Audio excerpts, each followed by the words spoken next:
God, we got Rotten Mango requested by lovely Wendy. This is called Starved Teen Forced to Drink Hot Sauce. Hot sauce? If you've been starving and a hot sauce, what's the hot sauce gonna do? What's it burning? What is the hot sauce burning? Okay. Killer threw up in court seeing a victim's final photos. But you're the killer, so why are you throwing up if you did it? Wait, what? Interesting. Interesting.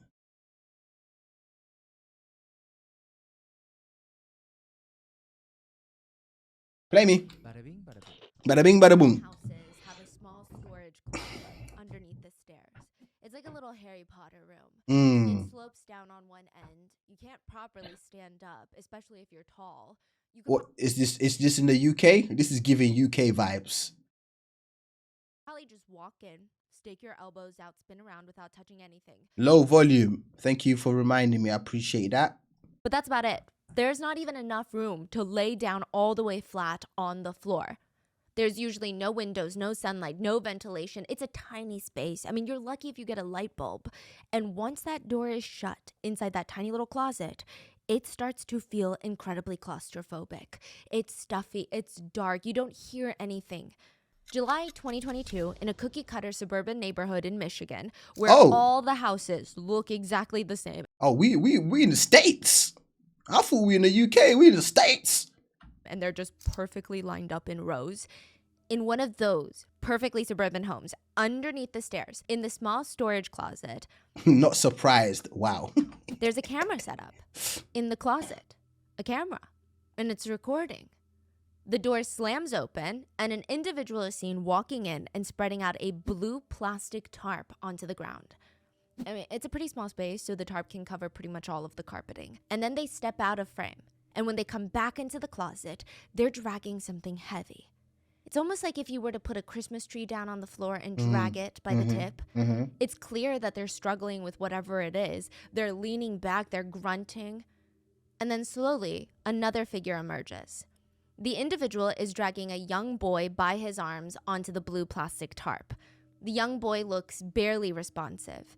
He's skinny. I mean, skinny to the point that being dragged looks like his arms are about to pop off. He doesn't look like he can even support his own weight. He looks like he's been starved for a very, very long time. He looks malnourished.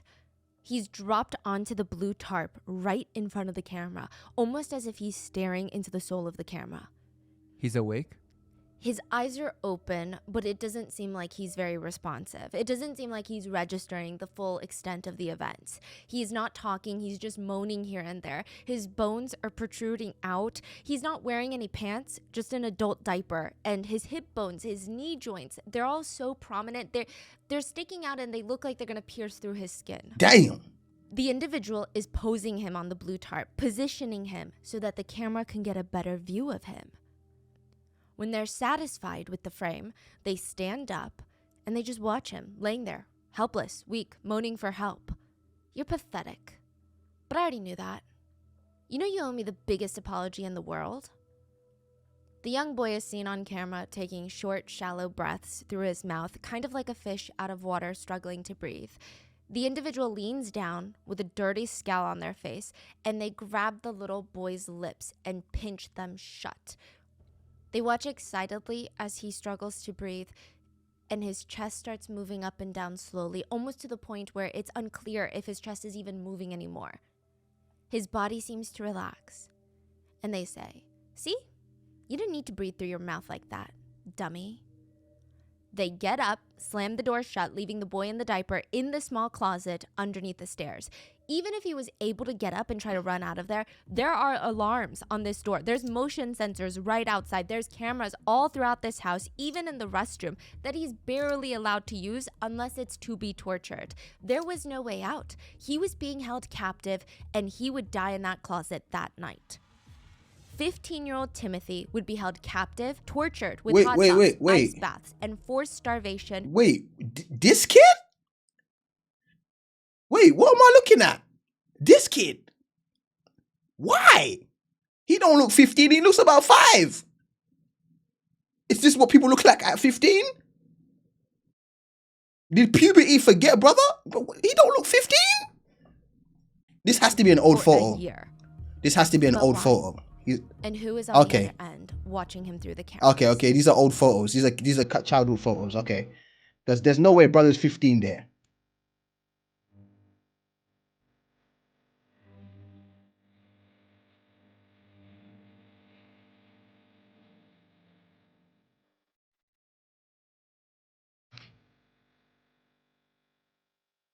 We would like to thank today's sponsors who have made it possible for Rotten Mango to support World Central Kitchen, a nonprofit organization that is first to the front lines. They provide fresh meals to survivors of disasters and humanitarian crises. They have served a total of more than 350 million meals around the world. Wow. This episode's partnerships have also made it possible to support Rotten Mango's growing team of dedicated researchers and translators. And we would also like to thank our listeners for your continued support as we work on our mission to be worthy advocates of these causes. As always, full show notes are available at rottenmangopodcast.com. And just a few quick disclaimers. This case deals heavily with food restriction, abuse against the most vulnerable age group, and it briefly touches on SA. If that is something that you feel is way too heavy for you today, please go take care of yourself, take a bath. I can see you in the next one. This case was incredibly trial heavy as well, mainly because the types of answers the prosecutors were getting by those that were testifying, I mean, it is absolutely unhinged. So we poured through all the trial videos that we could find, and it was hours upon hours of information. Some statements, responses, and questions have been shortened for length and condensed for clarity. We do not have access to any private or withheld information, so the full statements in its entirety are easily accessible to anyone online if you wish to watch those. So with that being said, let's incredibly trial heavy as well, mainly because the absolutely unhinged hours of statements in its entirety are. Let's get into it. All her hands are in her lap. Are you nervous? Yes, sir. Is this stressful? Yes, sir. Very stressful. She was here to talk about her son, who had just been sadistically murdered. They placed 3 photographs onto the witness stand, photos of her son shortly after he died, and Shauna immediately throws her hand to cover her mouth. She gags. She hunches over to the side and starts throwing up. Her 20-year-old son, Paul, has been arrested, and her 15-year-old son, Timothy, has been murdered. The pictures Shonda were shown of her own son were so horrific that the judge made sure that they did not get out to the public. I didn't allow pictures to be shown in open court of Timothy as he was when he died, because I didn't want people to remember him like that. Damn. W judge. Judge banned them from being released. W Timothy was judge. dead at 15 years old, weighing just 69 pounds. He had been starved. Huh? 60 what? 60 where? 60, huh? 69 pounds.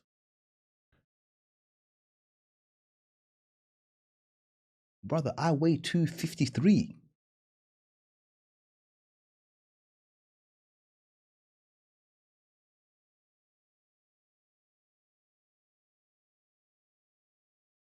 Six. To death. How long do you think that you can sit still without moving at all? How long do you think you can sit still without moving at all Not with too your long. hands in the air, your arms suspended above your head? Like 10 minutes. I don't even think I could last. I think 10 minutes is very ambitious. Yeah. Maybe a minute. Timothy was standing there, sweating. His arms are in pain, and he was told that he needs to stand, his legs shoulder length apart, his back straight, with his arms held above his head for as long as he can manage. He's losing strength. I mean, the circulation's getting bad. He feels like his arms are about to fall off, but he cannot put them down. He knows that he cannot, because at his wrist and around his waist, there are devices attached to him. These devices are motion sensors. If he were to move even a centimeter, even an inch, these motion sensors would go off. They would start ringing these high-pitched alarms directly into his ears, but that's not even the worst part. The worst part is, if he moves and these alarms go off, he's gonna get tortured. He knows this. So all day he has to stand for as long as he can with his arms above his head, all these cramps. He's sweating in pain. He's sweating in fear, and it's psychological torture. He's just staring at the wall. He doesn't know how long he has to do this, but he knows that he can't outsmart this little sick game because there's no way that you can do this forever. At some point, you're going to move. At some point, something's going to itch so much that you have to put your arm down. At some point, your legs are going to give out. He played this game a lot, to the point where he actually did outsmart the game once. He realized that the motion sensors were not that sensitive. If he moved ever so slowly, like 1 millimeter at a time, just tiny incremental movements to the point where he could slowly put his arms down, the motion sensors would not go off. But that doesn't mean that he doesn't get punished, because there were cameras everywhere. There were cameras in every single corner of Timothy's life. Any place that he had What the hell is this, big brother? Why are we cameras everywhere? access to in this building, there were cameras set up. The tiny little storage closet underneath the stairs that he slept in, every time the door would open, there'd be a zzz, the camera would move and it would track him. The camera would track his movements. There was a camera placed directly outside that storage room door. Just in case he left the room, there would be motion sensors and cameras going off, alerting the people watching him. There were cameras in the living area directly outside of the little closet in the stairs. There were cameras on the stairs to lead to the outside, to the real world. There were cameras everywhere, and all of them were Wait, how much money do these people have? Like, if we really deep it, I'm hearing motion sensors, cameras. Brother, that shit cost a lot of money. That shit ain't cheap. Like, let's deep it. Like, if we really deep it, that shit's expensive. actively watching Timothy. There was no escape. And every day, everything in Timothy's life was controlled. I mean, every single little thing. He was not allowed to leave the house. He was not allowed to go to school. He was not allowed to socialize. He was not allowed to live a normal human being life. All of his bathroom breaks were timed. 60 seconds for urine, 120 seconds for anything more. What do you mean 120 seconds? What am I supposed to do in 2 minutes? You think I can caca in 2 minutes?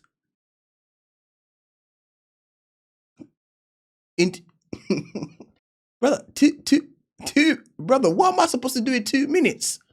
You tell me I'm supposed to push the whole shit out one time? He wasn't even eating. Damn. It got to the point where Timothy, had no proof. whether it was Facts. from the That's abuse true. or the torture, That's he true. became incontinent. He was unable to hold his urine anymore. He was forced to wear adult diapers, and those were not frequently changed. He would be yelled at and tortured if he soiled himself. And even Timothy's food and eating schedule and water, they were timed and controlled. Well, it wasn't timed. He never knew. This is weird. This is very weird behavior. This is He was weird, gonna bro. get his next sip of water. He only had a few sips a day. He never knew when his next piece of stale bread was coming, but it was all controlled. He didn't have a single choice in his life.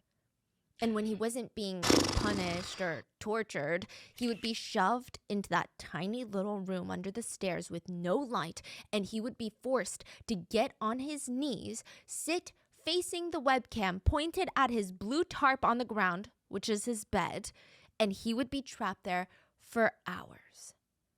He was not allowed to lay down. He was not allowed to sit down, stand up, stretch. He would just be on his knees staring at the camera. Like kneeling on the ground? Kneeling. That's insane. No books, no mattress, nothing. Just him and that little webcam. He would be kept in there until he would be used for torture. The door would slam open. He would be dragged out. Everything in his life was monitored. Even in that room, the webcam was pointed directly at him, and he knew that he was being watched. He was forced to sit on his knees. Even though no one was there with him, he was terrified to even rest a little bit or lean up against the wall. He wasn't allowed to itch his nose, rest his arms when they started getting numb. He had to remain in that stress pose for the entirety of the day. Otherwise, the torture would begin. Even Timothy's sleep schedules were monitored, so if he was seen dozing off on the webcam, he would be punished. Timothy was heading into sleep deprivation territory, and there were a few times that Timothy would break these rules. One time he was so hungry, he snuck upstairs as quietly as possible. He opened up the fridge and saw a pound of raw hamburger patties sitting on the shelf, and he was starving. He grabbed the package, ripped off the plastic, and started shoving fistfuls into his mouth. He had to hurry so that he wouldn't get caught. I mean, he would get caught, but he had to hurry so that he could keep eating a little bit more. You say it was raw meat? Raw meat. Another time, it was raw bacon, uncooked bacon from the fridge. And the most recent time was he found his way into the freezer and ate an entire bag of frozen chicken nuggets, still frozen, straight out of the freezer. That's how hungry he was. Another time, Timothy was caught trying to sneak a bite of a stale burger bun, and he was forced to throw it up because that wasn't for him. How dare he eat something that wasn't for him? Wait, so the people, wait. So what did they eat? I'm confused. You lot ain't got no prepped food, no nothing in the fridge? The fuck? Well, what are these lot eating? This is Timothy's life. And anytime Timothy would be caught breaking these rules, he would be dragged into the bathroom. And the bathroom was like the worst part of his life. Timothy would be forced into an ice cold bath. That's not even an exaggeration. Just never left him anything. But you don't even save nothing for yourself for like the next day. Like you out here cooking meals every day.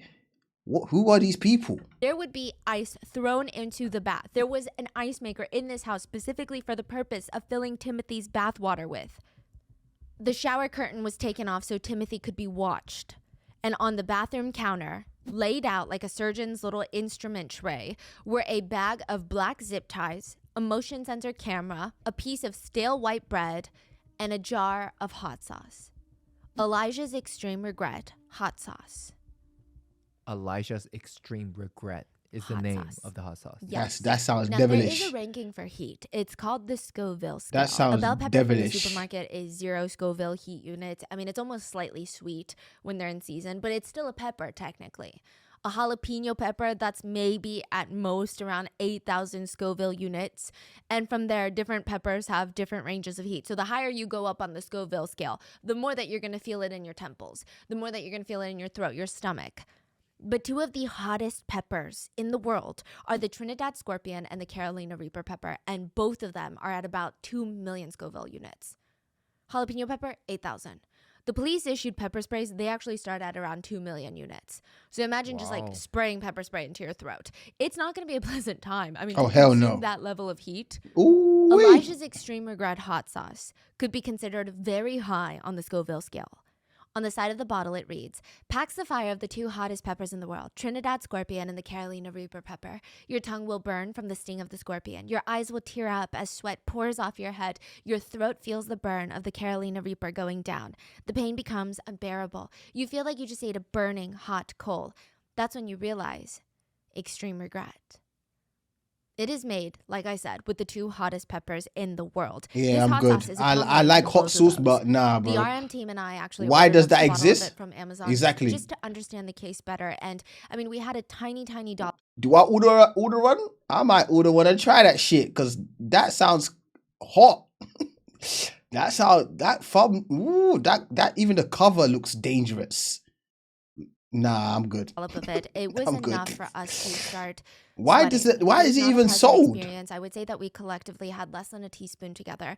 We were really safe about it too. We made sure that we already had food in our stomachs. Okay. But for Timothy, he would eat it on an empty Empty stomach, yeah. Empty and he would stomach. eat a lot of it. Globs of Elijah's Extreme Regret hot sauce were poured onto 3 pieces of bread, coating the bread, soaking each of the slices. You know when you make French toast, you grab the piece of toast and you just submerge it in that eggy mixture? Mhm. That's what this bread looks like, but with hot sauce. And they were shoved hot into bread. Timothy's face. Eat it. That's all you're getting. Hurry. Gotta be quick. Mom's coming home. Mom's coming home. Wait, so the brother was doing this? The police were finishing up the very first interrogation of 20-year-old Paul, who is being accused of abusing his 15-year-old little brother, Timothy Ferguson. Paul is sitting there with his feet up on the chair. Yeah, look at the way he's sitting. How is he sitting like that? His knees are pulled into his chest. And interestingly, he looks very skinny as well. Yeah, he does look which small. he claimed was due to his overactive metabolism. Tell us You got no leftovers in your fridge for your brother to eat. Brother, please. About your home life. The investigator, they want to get to know Paul, understand him, and maybe the way No that he thinks cookies, about no things and the snacks, way no that he nothing does in the things. house. Tell us about your home life. Paul hadn't always lived with his mom, Shanda. I mean, Shanda, in fact, he hadn't talked to his mom, Shanda, for years before moving in with her. Shanda and Paul's biological dad, Eric, they had gotten a divorce. Paul and Timothy, the brothers, they stayed with their dad, Eric, along with two of their other siblings. But in 2020, Paul moved all the way from Oklahoma to Michigan to move in with his mom. In 2021, Timothy would move from Oklahoma to Michigan to live with his mom. So at this point, at his mom's house, there were 5 of them. We had mom, Shanda, her new husband, Adam, their new half-brother, G, who's 7 years old, and Paul and Timothy. So the authorities ask, what was life like? Wait, this all happened in the this happened in the house. Where the hell was that hubby? Let's go Like in because I Oklahoma need some before moving to because I need some explaining. I don't care how, brother. You could be blind and you will know there's something going on in this bitch. Motion sensors, cameras. You could be be dead serious. You could be blind and still know something fishy is happening up in this bitch. You probably smell the hot sauce. No. Hectic. They were living with their stepmom's nieces, so there were 8 people living in a 4-bedroom house. 8 people in a 4-bedroom. How does this even happen? Oh, Paul Mr. had Stop to share a pausing. bedroom with Timothy at his dad's I need to house. stop pausing So because they're pretty close. You know, these are not brothers that didn't grow up around each other. Paul stated that their biological dad, Eric, was evil. He said, "My father spanked me with a belt so hard in Oklahoma that my butt was bruised." He said his dad would have them do wall sits where they would have to lean their back up against the wall, squat down like there's some sort of chair. And it sounds somewhat doable, but it burns like hell, okay? Paul said that his dad had him doing that while holding 2 cans of chicken noodle soup. "I could hardly go to school the next few days because I had to walk and my limbs were so stiff." Allegedly, Eric, the dad, had so the whole family fucked up. That's what I'm getting right now. The whole family fucked up. convinced all of the kids that Shanda, their mom, left because she didn't love them. And so when Paul finally moves back in with her mom in 2020, he's 18 years old, he asks his mom, "Is that the truth?" And she said, "Absolutely not." He said, "My mom loved every single one of us, but my dad's controlish, freaky nature was just, he didn't want her to have any contact with the kids and screwing up all of his control." She loved every single one of us, but my dad's controlish, freaky nature was just, he didn't want her having any contact and screwing all of his control up. Okay. Paul further ranted to the investigator about his father, about the fact that when Paul turned 18, his dad started demanding he go find 2 jobs and give up 50% of the paycheck to him so that he could pay for rent and food. He wanted Paul to be fully independent, and if he didn't, he would get kicked out. So that's what ended up happening. Okay, 2 jobs is crazy. Wanting your child to have some independency is that's reasonable. Like, you know, you're 18 now. You gotta have some responsibility. You gotta know what paying bills is like. I get it. That's calm. But brother said 2 jobs and pay half the damn. Paul was kicked out at 18. He had nowhere to go. He called his mom, Shanda, who he hadn't talked to in years. He thought that she hated him, and that's why she left. She took him in with open arms. And Paul loves his mom now. He loves living with her. He's got his own room. He's got a part-time job as a dishwasher at Applebee's, and he doesn't have to give up 50% of his paycheck like his dad made him do. And unlike my father, she doesn't. There's a glitch there. Unlike my step, he glitched. What are all that? And unlike my father, she doesn't force me to give her half of my paycheck. He forced that on me. And I was working basically minimum wage. Paul continues, "The thing is that my mother can't even face my father right now. She doesn't want to call him because the one thing that she and I both know is that he's going to hurl every ounce of blame that he can at her. She's nothing like him. That much I know. She never does anything to be harsh." It's interesting because Paul lived in Shanda's house with his full brother, 15-year-old Timothy, and 7-year-old half-brother, G, and he treated them so differently. Paul would force Timothy to open his mouth, and he would yank his head back and just pour giant clumps of ghost pepper hot sauce straight down his throat when his mom was at work. Or he would force him to submerge his entire body into an ice bath for an alarming amount of time.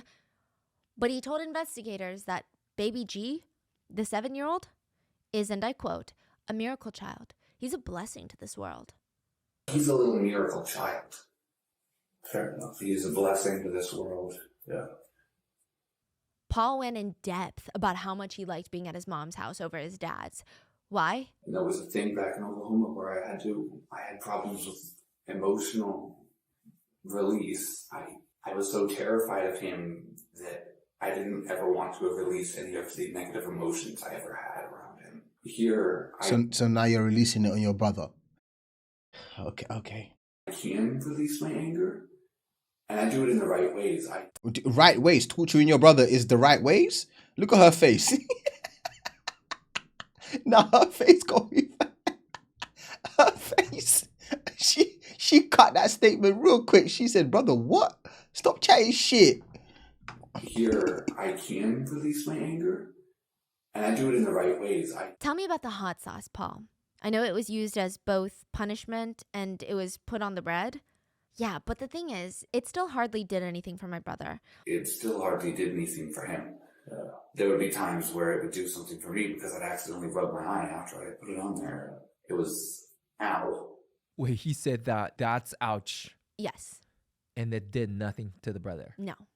Wow. Is that really the only thing that he had to eat these days? Or would he get other things to eat? From the bread and the rice, other than that, not that I know of.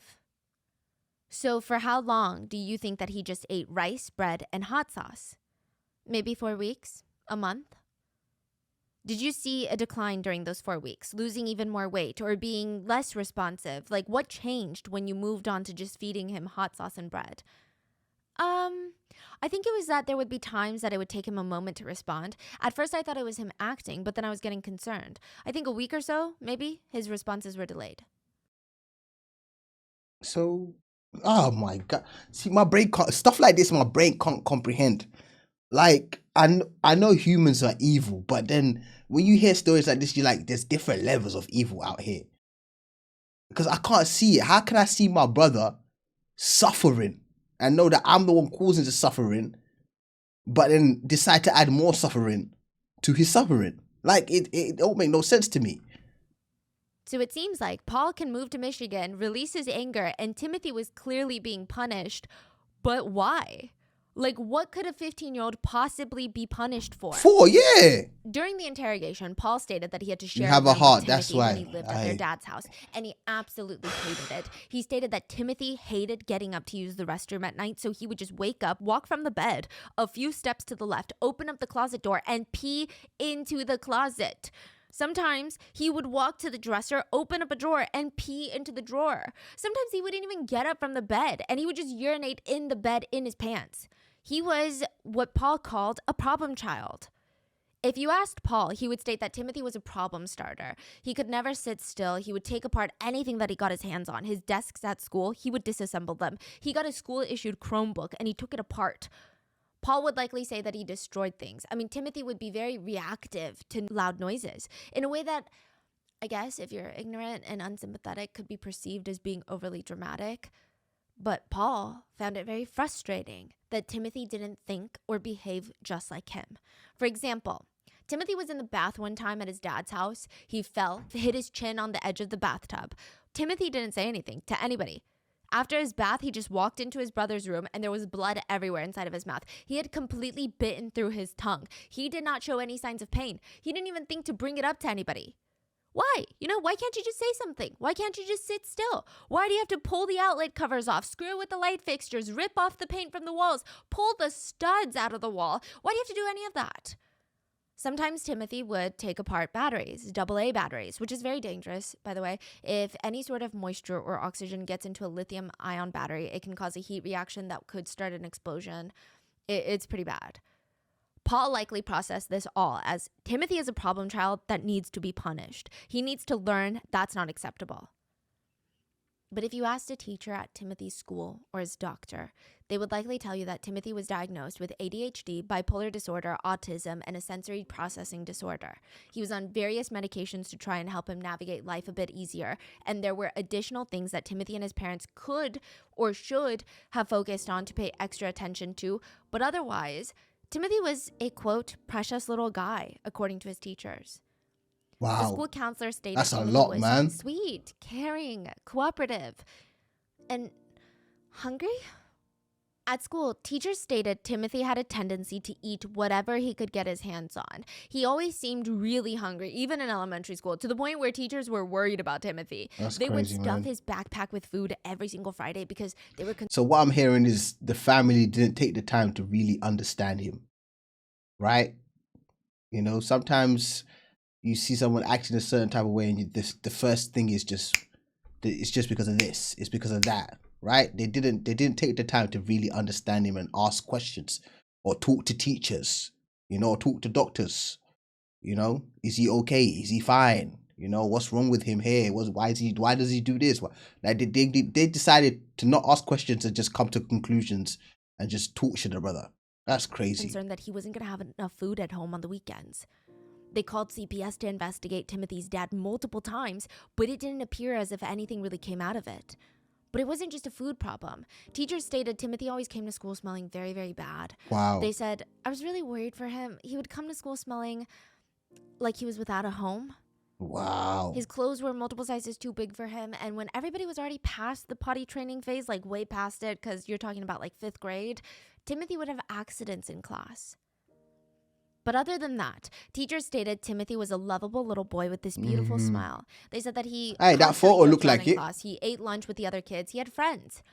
But it seemed like nobody loved him. It's weird, okay? So it's not that he came to school and was like, nobody loves me. But his teachers, they noticed things. They said he had this insane people pleaser mindset. It seemed like he was starved for attention. Like he would literally do anything for the teachers to just say, good job, to compliment him just once or even show him like the smallest ounce of approval. He seemed to live for that. Hey, and let's keep it. There's a lot of people that actually do that because of like the way they treated at home, man. It's, you know, like even if you deep it, I know everyone here has been to school. Normally the people that do all the bullying are the ones suffering the most at home, bro. They get no love, no attention, no nothing at home. If anything, they got abusive parents. Bruv, most of the bullies that I knew in school, that was the situation. Their home life was not it. It was not it. No attention, no nothing. It was just bad. And elementary school teachers, they typically take that as an indication that these kids are not getting that love, attention, and security at home. That's it. That's And it. there was a rumor at the school. This is purely a rumor as of right now. But there was a rumor at the school of sexual misconduct by Paul towards his little brother, Timothy. Wait, this is surfacing. This is in the school? Yeah. By May of 2021, Eric, Timothy's biological father, decided that he was done. He couldn't, quote, handle Timothy anymore. So he called up his ex-wife, Shonda, and allegedly stated, listen, these are the two options. He either goes into foster care or he goes with you. And just like that, Timothy was dropped off with a clear Ziploc bag of medications, like filled, a gallon-sized Ziploc filled with different medication bottles at Shonda's front door, and he would be reunited with his older brother, Paul. It stated that Timothy arrived at his mom's house, quote, a little chubby. And just 13 months later, July 2022, a 911 call would be placed. Shonda Vander Ark was panicked. I mean, truly panicked. Hello? I woke up to go to work, and yeah, my son's not breathing. I went to go check up on him before, and he's 15. He's been on a hunger strike. He's really thin. He hasn't been eating lately. I woke up this morning, and he's not breathing.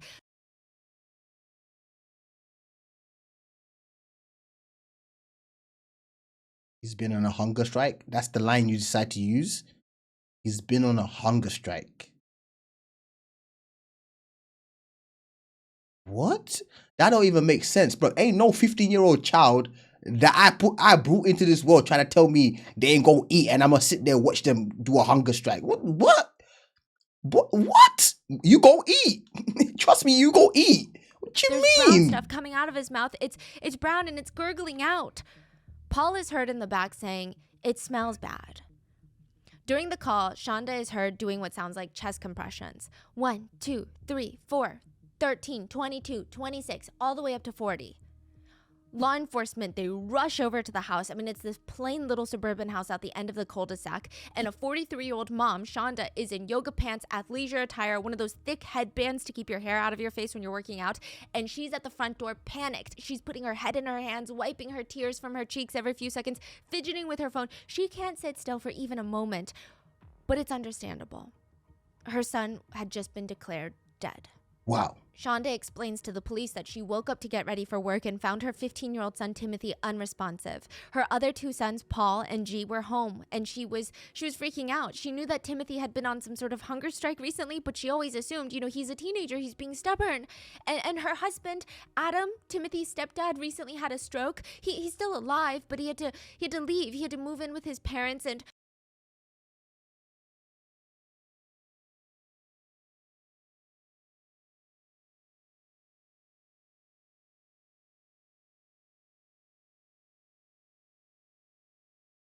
all of Adam's financial and physical help was gone, so she'd been working nonstop. She hadn't been as focused on the kids as she probably should have been, but she was trying to put food on the table. Food that your son didn't get to eat?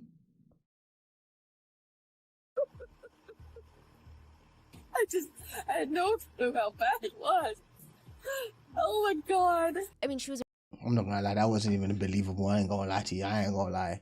I had no clue how bad it was. Oh my God. That wasn't even believable. Oh my God. That was, nah, bro. You didn't sell that. You didn't sell it. I mean, she was a wreck. She told officers that she stupidly didn't think that a hunger strike was this bad. It's a teenager. They're being stubborn. She realized last night because his face looked so thin. And she said, how could I have missed that? He was wearing a hoodie, for crying out loud. His face didn't look like that. What the heck? How could I have missed that? He's been wearing baggy. I mean, he's wearing a hoodie, for crying out loud, and I just didn't. His face didn't look like that. So what I'm getting is, you ain't never hugged your child? That's all it takes. Hoodie or whatever she's saying. You ain't never hugged your child? Because I know the moment you hug him, you will know that brother's changed in size. One hug is all it takes.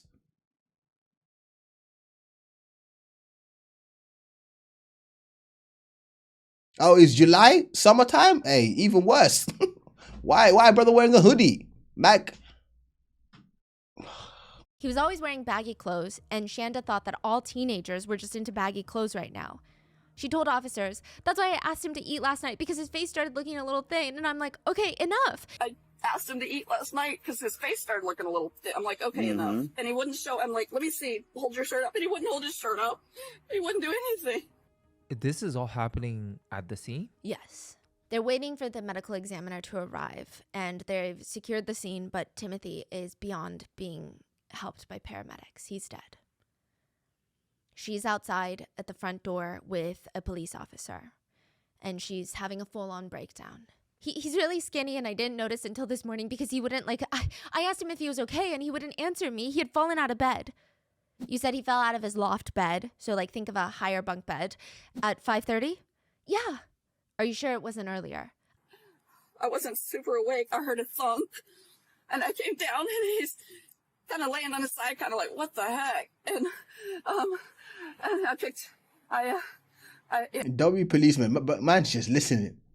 Trust me, the truth will come out. When you just listen and just open your ears and don't say nothing, W policeman, he just listening to everything she's saying. Go serve it up. You gonna lie here. You gonna get caught out. Carry on. I'm sorry.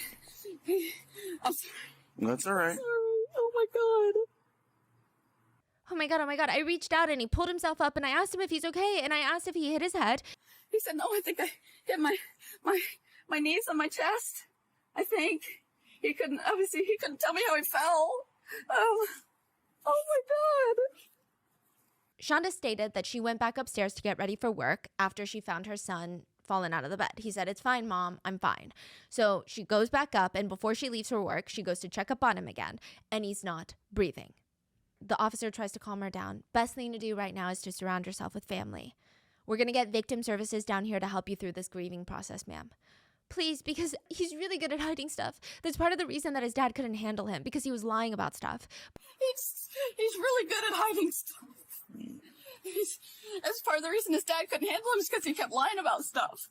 But his dad texted me last May and said, I can't handle him anymore. I have to send him to live with you. And I'm like, yeah, sure, absolutely.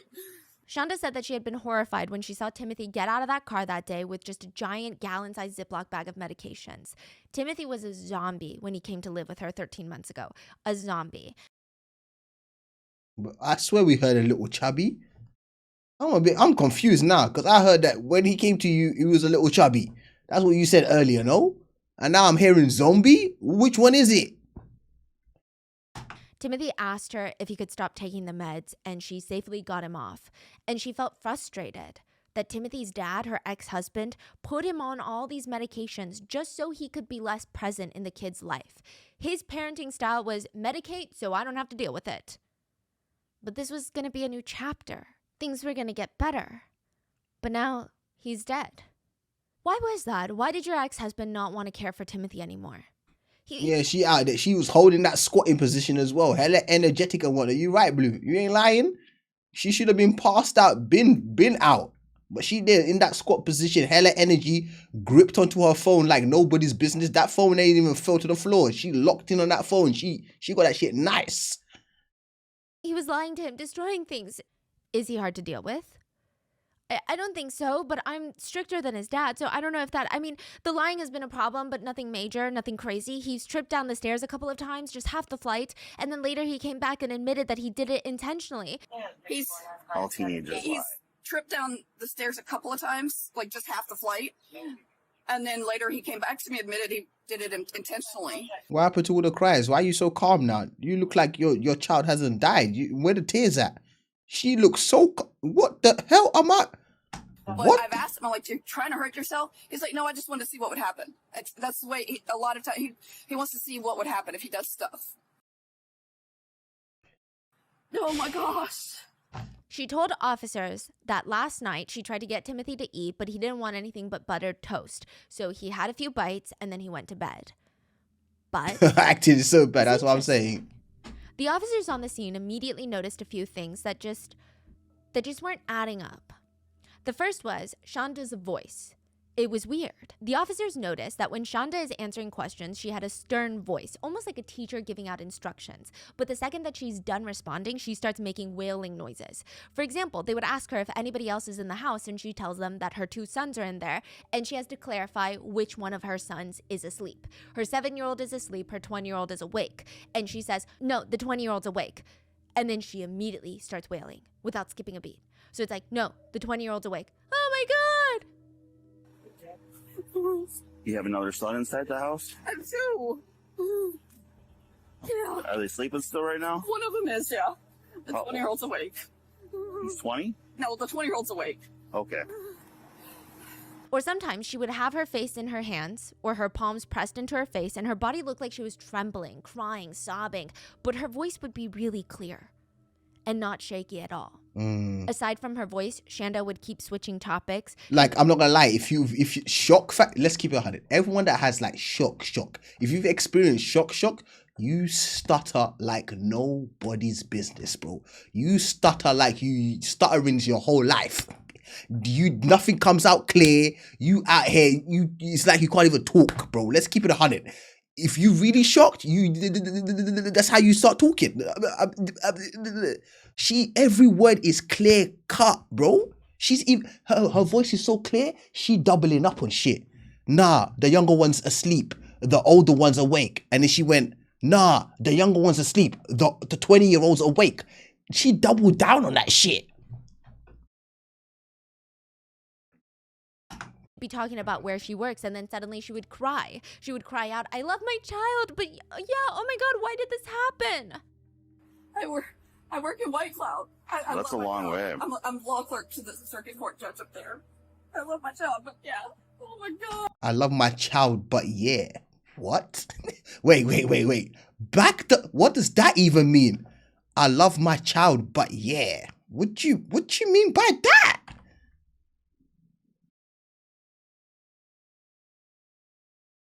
I'm law clerk to the circuit court judge up there. I love my child, but yeah. Oh my God. Which officers felt was maybe a bit understandable since she was in a state of shock, but it was just weird. Sometimes Shanda would kind of answer the question in a strange manner. So one officer asked her where Timothy sleeps, and she stated in the loft bed. You see the pillow and the blanket and stuff? So that's The bed. yeah. You see the pillow and the blanket and stuff? Or she'd be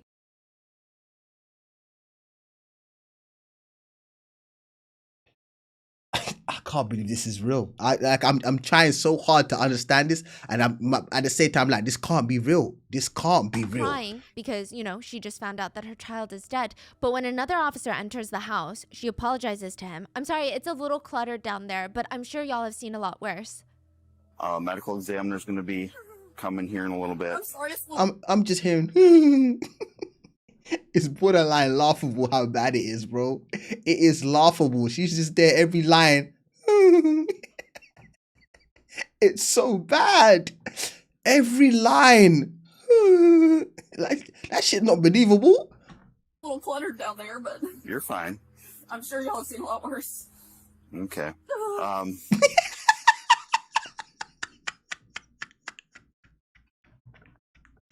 Nah, this police officer's not buying her bullshit. Man just said, okay. He's not medical buying examiner's it. Gonna be coming here in a little bit. I'm sorry, it's a little cluttered down there, but You're fine. I'm sure y'all have seen a lot worse. Okay. Okay. Nah, he's wildin'. It just all felt peculiar. Another really curious thing that they noticed was while they were waiting for the medical examiner to show up, they all went upstairs. So now upstairs, there's 2 police officers, Shanda and Paul, the 20-year-old son, in the living room. Shanda walks up to Paul and says, I knew I should have made him eat, but did you notice he was covering up with big clothing? Before her son Paul can respond, she says, you didn't notice, never mind. I love you,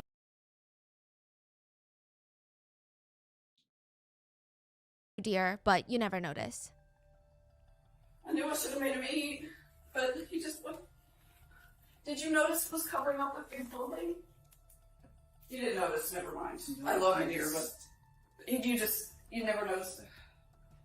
Shanda is then pulled aside by one officer, and the other officer turns to Paul and asks him, did you know that your brother was on a hunger strike?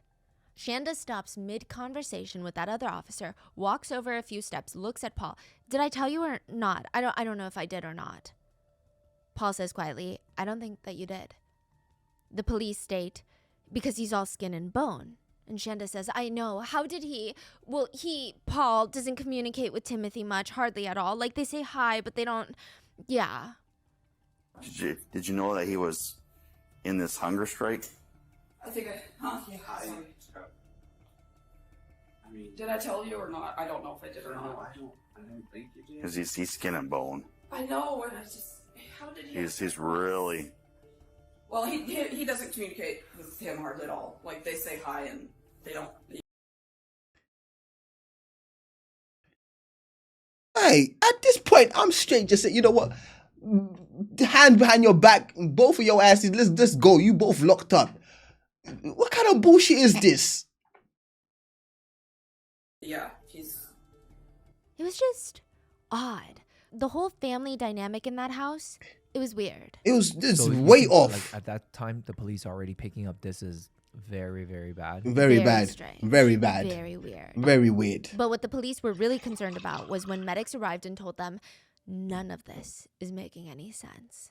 Timothy was so malnourished that he was at the 0th percentile of his age's weight. He had bones protruding from his skin. The medics doubted that he could even walk well or support his own weight.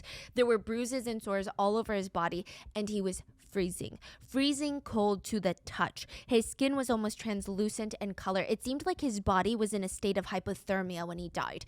In July in Michigan, where temperatures are almost in the 80s. And his body is completely stiff, which meant his body had entered into rigor mortis, which usually starts at around like the 2-hour mark after death. Shanda's timeline, it just didn't make the most sense. And the only one who had the knowledge to know that Shanda's version of events had a giant plot hole was Paul. Because there's no way Timothy fell off his loft bed and died that morning. Because by that point, he had been trapped and held captive in the tiny little closet underneath the stairs. There was an 18-minute gap from when Shanda found Timothy dead to when she called 911. And the prosecutors, they wanted to know why. So Shonda takes the stand, and they want to know a lot of things about Shonda, to be honest. Like why she lied about feeding Timothy toast the night before his death when the autopsy showed that she did not feed him buttered toast the night before his death. I mean, it's such an odd thing to lie about. They asked, you told the detective that you realized how skinny Timothy was the night before, and you threatened to take him to the ER if he did not eat this piece of toast. That's not true, is it? No, sir. I have no idea why I said that. I was traumatized. Why didn't you tell the police immediately what was going on? I was so freaked out. I'm sorry. I don't remember what my line of thinking was at the time. I wish I had an answer for you, but I don't. I was exhausted. The night No, I was too busy thinking of bullshit answers. That's the real. That's what she's trying to say. She's like, I got caught in the lie. I was trying to make up a bullshit answer, and now it's backfired on my ass. before he passed, I had less than an hour of beg. sleep, and I was frightened. I had just lost my son. I have no idea why we waited like that. I don't know. I can't imagine waiting, but apparently it happened. I don't know. Do you remember Paul asking if you guys should call 911? I remember performing CPR, and he did help me out a little bit when I got tired and took over a little bit. But I mean, I can't imagine ever saying no to that. I don't remember him asking because I was the one that called. And that's okay if Shanda doesn't remember. It's okay because we know exactly what happened before she called 911 in those 18 minutes. Because the cameras that were set up to watch Timothy We're were recording? also watching Shanda. Oh my goodness. So let's play the clip then to refresh Shanda's memory. We only have audio, but it is clear that this is the moment Shanda finds Timothy unresponsive. Timothy was not in the loft bed like she lied about. He was in the tiny closet underneath the Hey, cameras them backfired indeed, Mariah. Hey. Yay. where he had been forced to live for the past few months. Shanda calls Paul Backfired for help. heavy. Which, side note, the audio is not very panicked, nor is it fast-paced, nor is it really clear. It's I would say it's not chill, but it's surprisingly calm for how high stakes the situation is. Shanda is heard calling Timothy pet names. Baby doll, come on. Paul, come here. What's wrong? I don't feel him breathing or anything. Go get a towel real quick. Oh my God, this can't be happening. Come on, Timmy. He's dead. Timothy. Sorry, you gotta move. Oh my God. Timothy. Come on, buddy. Timothy. No. This can't happen. Timothy. Hey. Is it okay? I don't know that. He's resisting. He's resisting steps. Is he okay? He feels he's cold, Mom. Yeah, I know it's He's cold means dead. What? Cold? Cold? He dead. cold, but he's not stiff, so is he okay? Paul starts administering CPR, but he states brown smelly liquid bile is They sound way too calm. Way too. No, way too calm. Way too calm. coming out of Timothy's mouth. It sounds like Paul at one point wants to use something to either clean up the bile or get what's in Timothy's mouth out, but Shanda tells him not to because it's hers. What's hers? We don't know. We don't have the video. We just have the audio, but it sounds like she's saying, oh no, that's mine. Don't use that. Oh, the towel. Oh, the whatever. Whether rag it's a or shirt, whatever. towel. Oh. But that's crazy. It sounds Yeah. like Paul also does not want to continue administering CPR, but Shanda is just heard saying, I don't understand. Paul responds, me either. Should we call an ambulance? No, not yet. Come on, Timothy. Come on, buddy. Gosh, this is horrible. Come on, sweetie. Come on, buddy. You have your belt? Put it on him. I just want to make it look like he was in that loft bed. I have to lie about that. You have to tell them that he was on a hunger strike, that he wasn't eating. At one point in the clip, Shanda states that because Timothy's eyes are not shut, that means he's not dead. Huh? The judge had access. Wait, what? So has she never watched a movie in her life? Has she never watched a brother? So you can't die with your eyes open.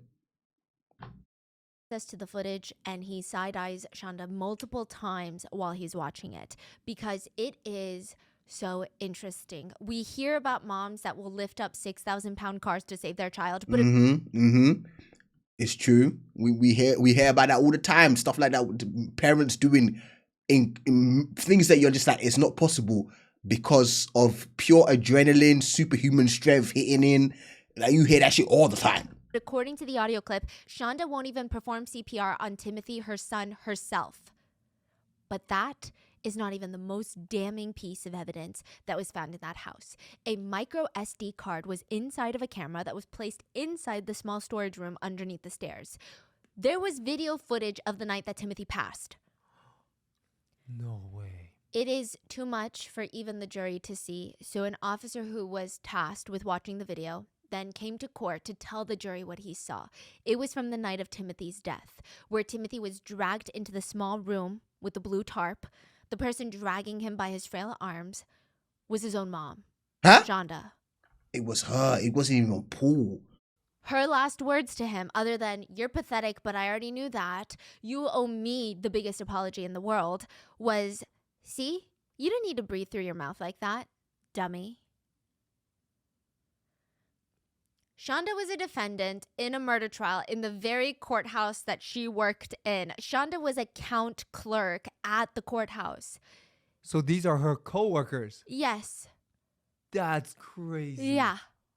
In a way, it was easier for investigators since they could just ask around to see what Shonda's colleagues thought about her. How is she? She was, she had a service dog that she would bring to work. Apparently, she had low blood sugar. The service dog could smell her blood sugar level when it's dropping and warn her so that she could drink some juice. And that dog would come to the courthouse every day while she's working. The dog was fine. But the coworker said about Shonda was never professional at work. She was always on her phone or her laptop or iPad. And it seemed like she's checking out cameras in her house. I mean, the whole thing was odd. Bro, this is mad. I'm not gonna lie to you. This is a whole lot for me. I'm not gonna lie. This is stated that the cameras had the ability to talk through it, like a Ring camera. So she would click a button and start screaming into her iPad in the middle of the day. I mean, she was never without that iPad at work. Like, they heard her screaming things like, "No, you can't have more food. You already have what's provided to you. No, you can't leave your room." At certain times, This is crazy. This is happening. in the courthouse, technically, yeah.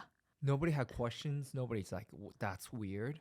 They thought it was weird. Maybe she's so blatant and people was like, Yeah, there's no way that she's abusing them. Maybe this is just a way to keep an eye. Maybe you could call her a micromanaging parent. At certain times, it sounded like she was talking to a dog more than a literal human being.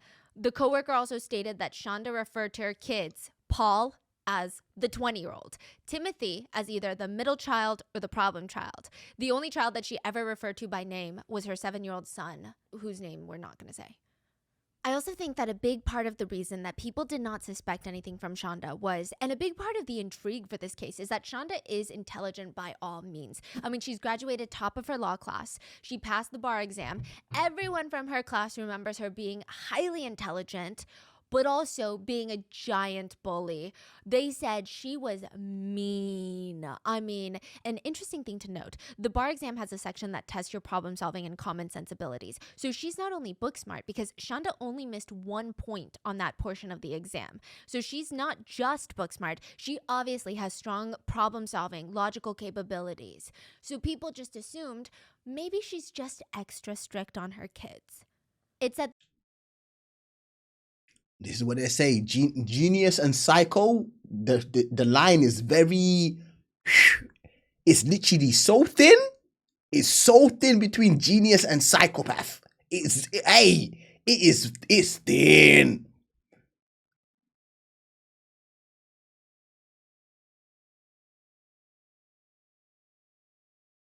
that Shonda's upbringing was incredibly rough. Her parents got divorced when she was really young, and for a while Shonda and her sister Paige were sent to live in foster care for 2 years.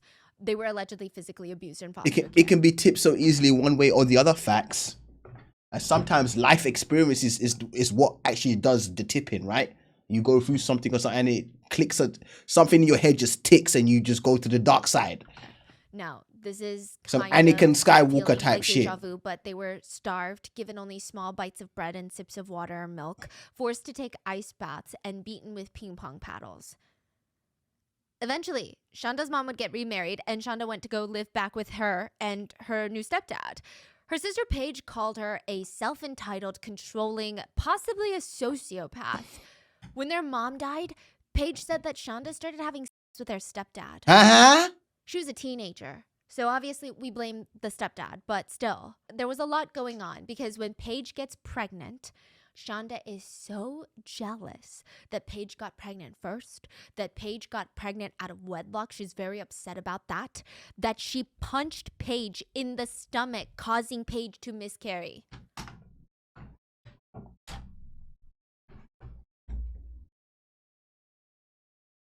You say what? What did you just say? What did you just say?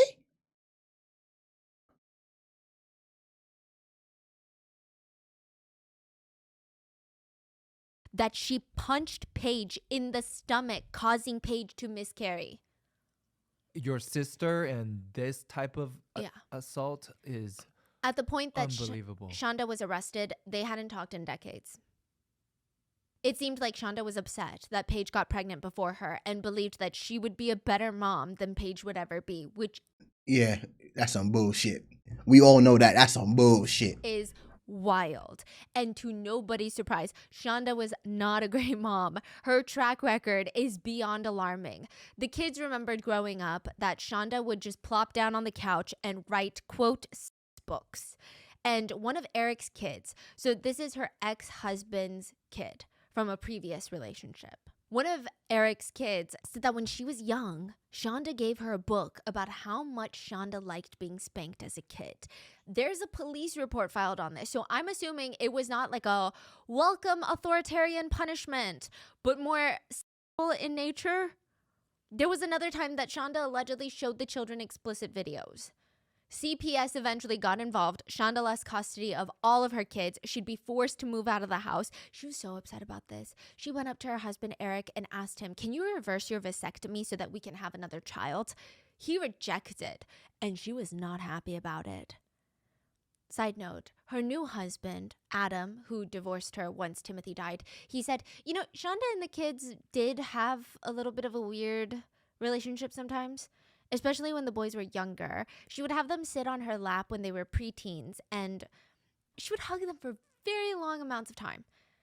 I mean, she's just hugging them, but it was for so long that Adam would start to feel, I don't know, a little uncomfortable. Nah, bro. What the? Nah, I'm not gonna lie. You hugging your child for more than 2 minutes is weird. I'm gonna keep it a buck. Why you, bruv? A hug is a 10-second interval, bruv. That's what it is. Quick 10, even 10 seconds is long. 1, 2, 3, 4, 5, 6, 7, 8, 9. That's long, bro. Why am I hugging you for 10 seconds? That's long. What are we hugging about?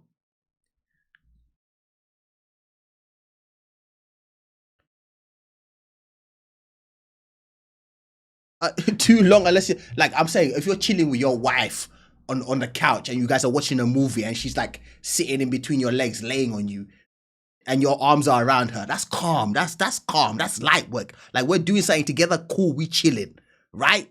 But the way she's saying it is like she just randomly just hugging kids, just to hug kids.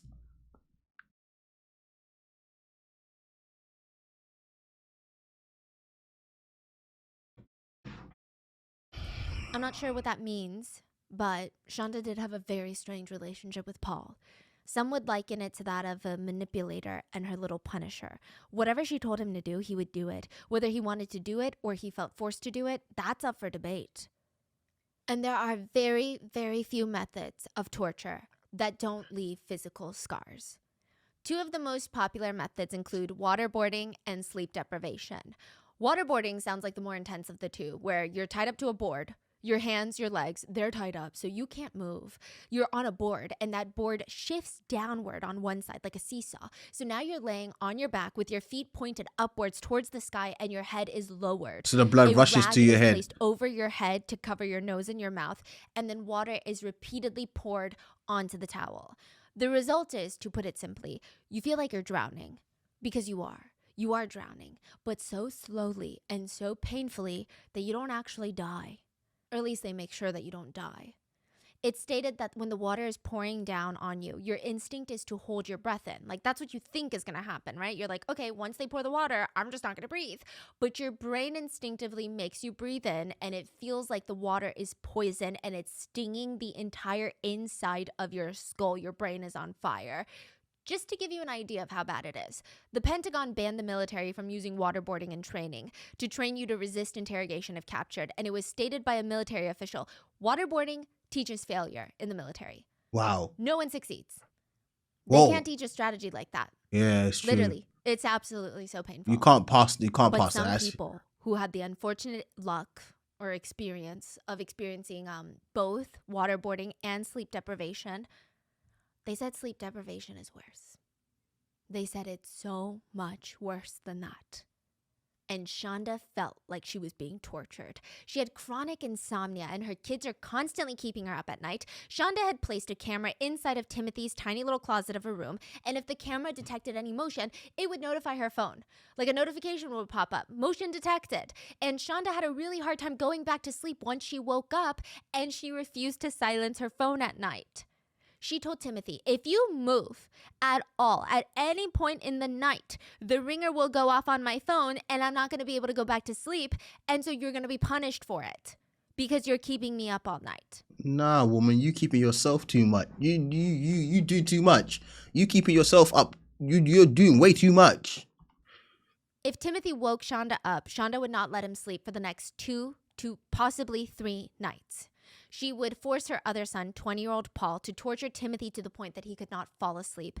If she felt an ounce of pain or discomfort, she wanted Timothy to feel it 20 times harder. Shonda texted Paul. So why have kids? Just give them up for adoption or something, and go live your life, and you could sleep peacefully. Like, what got for you? I don't see why you would make your life this difficult. Because, okay, let's keep it a bucket. She's obviously making her son suffer crazy to the point she killed him. But she also suffering by her own doing at the same time. That don't make no sense. Why would you want to suffer? Then again, she did like getting whipped, didn't it? She said that she like getting whipped and whatnot and all that kind of weird shit. So maybe she enjoys it. I don't know. She weird. He's moved around, so he has She's the cuffs in the weird. front of him instead of behind him. I put the cuffs back behind him. I'll have to deal with less than 2 hours of sleep today, but I'm not letting him get away with this. The next 48 hours, Shonda would watch the cameras, and if she saw Timothy blink for even a moment too long, she would text Paul, he's sleeping, go wake him up, go dump cold water on him. She would watch these cameras at work. Shonda lost a ton of sleep at night, making sure Timothy didn't go to sleep that That's what I'm saying. So she's out here suffering. To her, that's the price she has to pay to make sure Timothy gets his punishment. But you're punishing yourself. At work, Shonda would obsess over the cameras. Before work, she would tell Timothy he has to stand in the stress pose on his knees with his arms up behind his head. If he so much as moves, it's over for him. Then at work, she would text, if he behaves, I will let him lay down for a couple of hours today. But if he doesn't behave, he's going to stay up all night tonight, tomorrow, and Friday night. What I'm getting is, okay, she's crazy, which is, we've been knowing she's crazy. But it's also the fact that obviously he's got all these things that he's dealing with, and she clearly does not know how to handle him. So this is her go-to. Let me just abuse him. This is her. She doesn't know how to handle her child. AKA, why I'm saying she just gave the brother up for adoption or someone, a family that can actually take care of him and get him the help that he needs. That's what I'm getting from this. Like, she does not know how to handle him whatsoever. Paul would text her back. He just laid down again. Please go get him up. Feel free to dump some cold water on him. And even if he sits upright before you get there or as you get there, I honestly don't care if you get a little rough with him. Are you going to go get him? Please go ahead and turn on the AC. You'll be warming up with your blankets, and that'll make sure that he doesn't stay too warm. Okay, but sometimes Paul would be the one to text his mom first. He'd be home alone with Timothy and he'd text, Mom, I'm ready to slam him into the ground. He wet the bed and he's covered in urine. Would you say a 5-minute shower with the curtain open so I can watch? Wait, what does that mean? What does that mean? That's what I'm saying. Whether he means so he can watch him probably shower in ice cold water so it's torturous, or watch for other reasons, it's unsure, right? Shonda texts back, sure, a 5-minute shower where he can scrub and you can watch is fine as well, but it has to be a cold shower. 5 days before Timothy's death, Paul texted his mother, I'm ready to kill Timothy. He left his peed in and pooed in diaper in the freaking bathroom and I stepped in it. She texts back, ill, lots of hot sauce for that. I've cleaned my foot, but I'm already at my limit. And where is he currently? On the wall downstairs. He can have bread with hot sauce on it. Does need bread though. I already gave him 4 pieces of bread earlier. I know he's not walking fine, but he's still doing a whole wonky walk. What does that mean? Saying that he seems very frail. Nah, I ain't gonna lie. Is that her husband? Nah, he's killing me, bro. Because the amount of time he's like, what does that mean? Wait, what does that mean? Wait, what does that mean? The man, whenever he says that, he kills me. Unresponsive. Now, That's her July husband? 5th, Oh, 2022, Lord. the day before Timothy's death. The fact that this is not even that long ago, bro. This is 2 years ago, bro. Oh my God. There's a lot of phone activity between Shonda and Paul. Shonda texts Paul from work. Forgot to tell you this before I left. Timothy was doing his fake stumbling and falling last night, of course. So I decided to prove once again how fake it is. I asked him if he would stop doing that, if he could eat a whole pizza by himself. And he said, yes, of course. And then I told him how obvious it was that it was fake, and he had just proven that yet again. And of course, he just looked down and didn't respond. Shonda texted again. If you want him to sit in his room with his hands on his head, that's fine, but Timothy does not get to lay down all day. Maybe we should leave the light on, that way it'll be harder for him to fall asleep. I can't believe he keeps getting worse and worse with his stupidity. Now he's refusing to answer me, so go throw some cold water on him as well. Please do the water now. He's being beyond stupid. I can't work like this when he's doing this. Why is he doing this to me? Am I not going through enough already? Feel free to go dump more cold water on him. He moved over, so he's not laying in the cold water that you dumped on him earlier. Go dump more cold water. He's doing it. She's watching it. Through the cameras. Paul texts, I know you're trying, Mama, but he's just too selfish. She texts him, please hurry with the water dumping on him, though. He thinks he's getting away with something. I know, Mom. I'm crushing up the ice. There are a lot of texts between Shonda and Paul about how worried Shonda is about G, her 7-year-old, seeing Timothy in this state. She really babies G, and it's very interesting. It seems like she babies the youngest or whoever thinks the highest of her. And when you're 7, I mean, every kid thinks that their parent is like a superhero when they're 7. But Shonda goes on to ask about if Paul thinks Timothy is faking all of this. Faking being sick and weak and unresponsive. She texts, is he seriously trying to make us believe that he can't communicate? He's full of it. Can you please force him to respond to you just to make me feel a little bit better? Be honest with me. Are you worried about him at all? Or is this just a bunch of BS like it's been for days? It's the same old BS. So you're not worried at all, Paul? Nope. If I wasn't so angry, then maybe, and that's a big if. Okay, let me rephrase that question then. Do you honestly believe that we should be worried? I don't know. I'm just tired of him being such a nuisance. Could you please stay on his case? It looks like he's trying to go to sleep and I don't have time to yell at him from work, and actually, I gotta get stuff done here. Why don't you go ahead and run another cold bath and stick him in it? You'll have to stay. I ain't gonna lie, all of the scenes. I'm watching this and I'm listening to this, but at the same time, I'm just like, that's too much work, man. D's not working more than OT. This, brother, this is not even a 9 to 5 and a side hustle. This is these lot. It's a lot. It's a lot, bro. Stay downstairs in the bathroom with him though. This is the day before? The night before. So they know he's in that condition. He's dying. Yeah. But they're like, throw him 24/7 into on ice watch. Don't let him sleep. Though. Imagine 24/7. I'm watching this 15-year-old. It's like the Truman Show. Fuck. And ice water. Paul texts, how is that going to help? It's going to make him miserable. Try to force him to talk to you. We both know that he can. His eyes do have a slightly glazed look. You can make your eyes glaze over by staring for too long. Yeah, it looks like he's been staring at something too long. You said he smirked at you? Paul responds, never in my life have I ever wanted to beat someone so bad. Shonda texts, crazy idea. Heat up some pizza rolls and take one downstairs and offer it to Timothy and see what he does.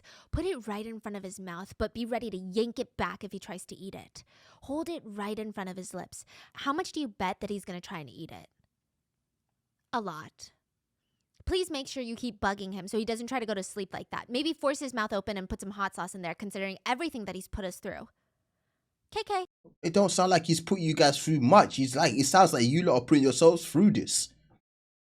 When the dad brought him and you didn't want to take care of him and the brother didn't like him, you lot could, as like I say, could have gave up the brother up for adoption. Very simple. Simple move. Right? Because clearly you lot don't care about him, so giving him up should have been an easy move, no? Does he blink when you smack him on the side of the face? I don't mean a hard smack. Yes. He swallowed. Yeah, he's fine. He's just being an absolute butthead. Paul is instructed to put Timothy into an ice bath when he's already, like we said, barely responsive. Shonda's at work watching all of this through her cameras and she texts him. He's just adjusted to make himself more comfortable. That's why she kept on having her phone while she was doing all this horror. Yeah, she didn't want the police to get a grip of that phone. That's why she was gripping that phone heavy. Heavy. She wasn't letting go of that phone whatsoever. They wanted a punching bag. I feel sorry for the kid, yeah. Perfect. He thinks that he can outlast us. Paul says he's doing this to tick us off and make us give up. And at this point, I'm ready to beat him within an inch of death and go to work. And that is exactly what he wants you to do. He will not outlast us. I can promise you that. This is getting beyond pathetic. He will not win this. Not gonna happen. Might be time to dump more cold. These two sound very crazy. Which they are, but they sound like they're just in their heads. Imagine, I'm over here dying. I'm literally dying, and all these things you lot are thinking, I ain't got nothing to do with that. Like, I'm not even there. I'm just thinking, brother, I need food. I want a hot shower. Like, these two are crazy. They're in their own heads. That's the best way to describe this. They are in their own heads. Why? Because they ain't been sleeping. These two ain't been sleeping. They've been going to work, coming home, working OT. OT on top of OT. 24/7. Watch. Of course you're gonna go crazy. Make sure it doesn't go outside the tub and maybe force him to drink some more. Crazy thought. Tell him if he actually sits up by himself and stays sitting up, he'll get some pizza rolls. Don't tell him it's only 2 rolls, and I'm okay if you keep them frozen rather than cooked. He's determined to be a pain? Fine. And question. He's ticklish, isn't he? Yeah. Go tickle him mercilessly. When you go to remove the shower curtain, please remove everything else from that bathroom that he could mess with. He's not getting diddly squat to mess around with tonight. What does that mean? She doesn't want him to...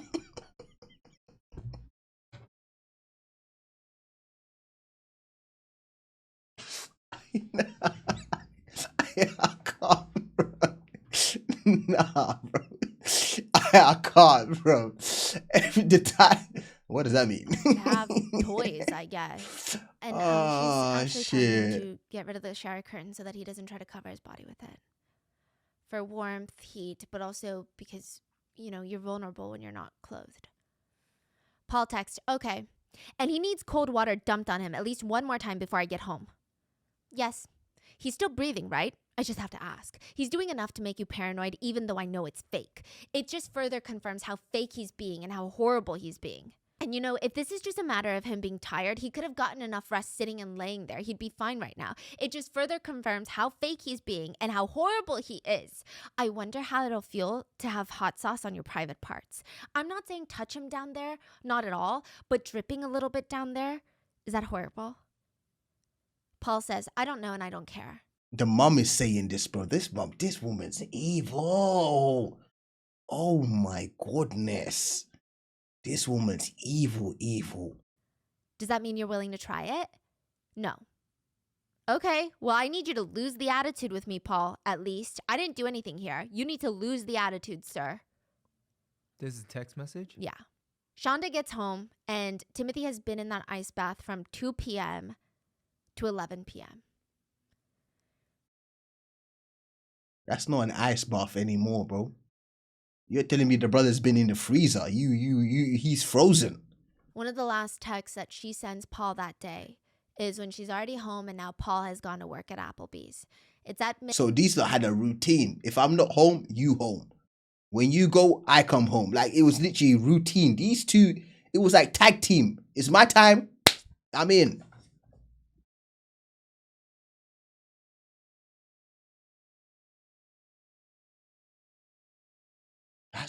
He was never left alone.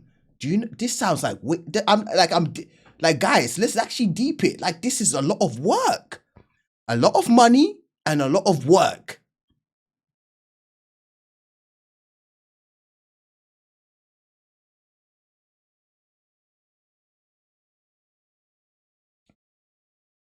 Brother out here working at Applebee's at 20, he should be working for the CIA. That's what he should be, because the brother don't slay, he active. Midnight, and this is after she takes Timothy out of the ice bath after 9 hours of being in there. And it reads, "Please set your alarm for 6 a.m. I ended up dragging him back to a small room because I wasn't going to risk him having access to the tub or other things overnight. He's still trying to be stupid, but I'll tell you more tomorrow while I take you to work, describing all the different ways that I can prove that he's still faking. He's still doing it though. It's beyond ridiculous." Paul stated in his initial interrogation with the police that Timothy took advantage of his mom. He stated, after Adam, the stepdad's stroke, and side note, they were paycheck to paycheck. Well, not even. They were really behind on bills. Like the family's finances were falling apart. Yet they had money for cameras all over the house, mics all over the house, tablet, phone, 24-hour watch, buckets of ice to freeze the brother, water, hot... Huh? But Paul is now saying that Timothy somehow took advantage of that. He said, Timothy would take advantage of that situation. We were all stressed and he would take advantage of that. Anything he could find, he would take advantage of his entire life. Except I think maybe when he was like still a baby, he would find some way to take advantage of whatever he can. Yeah, you keep lying to yourself, buddy. He didn't elaborate further. Yeah, because he knows he's chatting shit. He's just lying. The investigator asked, what was he allowed to eat? Like, what was he allowed to eat? Brother, he's sitting there with his... Huh? Brother, and plus... The investigator asked, what was he allowed to eat? Like, what was he allowed? Look at him. Better yet, brother, this ain't your house. Sit properly, but put your legs down and sit. You out here sitting like... What's his name? L from Death Note? Brother, sit properly. Allowed to eat.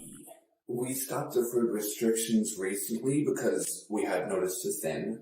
We wanted to get that back on. We didn't want any of this. We never wanted him to be injured or hurt. I loved him so much. When you say...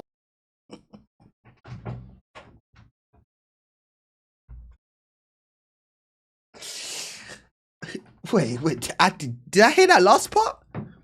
Did I really just hear that last part? If this is love, I don't want it. I'm telling you. Never wanted him to be injured or hurt. I loved him so much. When you say we, are you talking about your mother? Yes, she loved him. We wanted what's best. The thing is, he was stuck in the past. And what were the restrictions? We made sure that it was still something that gave him enough calories and everything. Rice or bread, and like I said last week, he got pizza. Okay. The detectives knew that the pizza thing was a lie. There was text message proof where they all ordered pizza and Shonda texted Paul, make sure the pizza is out of reach. What were the food restrictions in place for, Paul? In the first place, why were they there? Sneaking food over and over and over. And it wasn't just that he was hungry. At some point, it was just that he wanted something sweet. At times, he would be taking stuff that had plans for actual food. What were they in place for, like in the first place? Sneaking food over and over and over. Okay. We've tried everything. We were nice. We tried different We were nice. We were nice, he says. Okay. consequences, but he just couldn't never listen. Why was it that he couldn't have any meals? Because he was sneaking food? A lot, yeah. We over and over and over. There'd literally be times where I would be sitting on the couch playing, and then I'd look up and he's there grabbing something. Yeah. Tell me about the hot sauce. What dictates whether or not there's hot sauce on the bread that he's eating? It was normally a thin layer to make sure that it wouldn't be too much, because from what I know, the Ghost or the California Reaper is what, 2,000 Scoville or 2. Oh, so you know your information, huh? There he is. Look at him. He's out here. He knows his information. That you out here baiting yourself, bro. You out here just giving it up. And brother, he asked you about the hot sauce. He didn't ask you to tell me the ingredients and how hot it is. So clearly you know your shit. 2 million Scoville. Right, so you're giving him the bread as a meal. What's the purpose of the hot sauce then? I know it was punishment, but I don't think that it was that useful. Because like I said, he had no feelings in his tongue. I know it was punishment, but honestly, I don't think it was that useful because, like I said, he had no feeling in his tongue. Are you him? Are you him? Do you feel what he feels? What the fuck is this brother saying? He had no feeling in his tongue. Are you him? The fuck?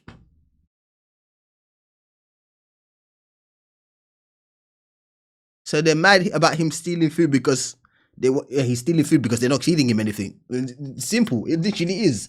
It's like, make it make sense, right? You ain't feeding me. Of course I'm going to steal food. What else am I supposed to do? Just stay here and say, yeah, I'm just going to starve out? Feel it. Was he eating the spread of the hot sauce, or was he? Yeah. And who is buying the hot sauce and from where? From Amazon or Walmart online? She bought it, but my mom asked me if I could help pay for it. But like I said, my mom's been amazing. She's never demanded money. What is this relationship? This is so weird. Hot sauce is not something that should be used to punish a child for eating food that they're not supposed to eat, Paul, or for disrespect. We know those things aren't okay. I know that. We just tried so many different things. We were just running out of the options of trying to find a punishment that actually worked. And even that did nothing. And we still kept trying. We gave him food.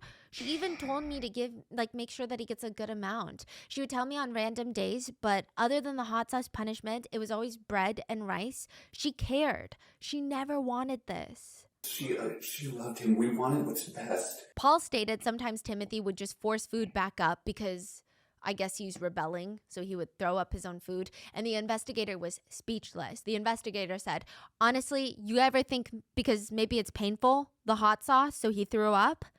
I know at one point that he was actually refusing to eat. We would give him his food and he would just be stubborn and sit there and just slowly, it's regular bread, nothing else on it, just chow down to the point where it's basically he's trying to waste time so that he could be upstairs longer.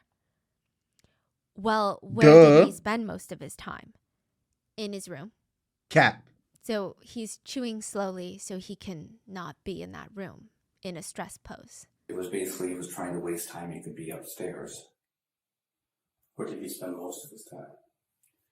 In his room. We wouldn't make him stand. Sometimes we would have him kneeling. In his room. In his room. I'm chatting shit. That's why my neck tweaking. You know what I mean? In his room. Brother, what are you even... Look at the way you said it. In his room. In his room. This guy. We wouldn't make him stand. Sometimes we would have him kneeling, like on his knees, like this, facing one of the corners. But What was that for? My pleasure. Yeah, look at him. Bite, both lips gone. Brother went, I used to enjoy that shit. That shit was beautiful. That's what he's doing. I'm telling you. For punishment? yeah, He even licked his lips. Look at him. What was that for? Look. For Oh punishment? my God, he's sick. Oh, he's sick. Oh my God, he's sick. Brother licked his lips when the man said, what is that for? Oh my God.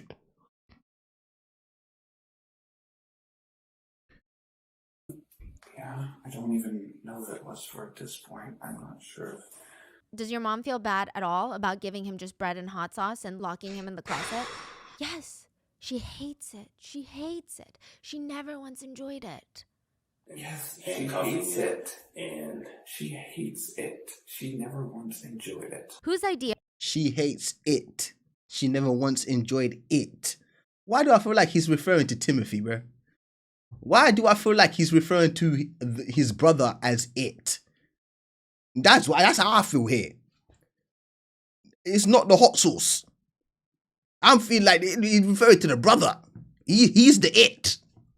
was it to give a cold bath as punishment? It was my mother's. I wasn't sure if it was going to be effective punishment or not.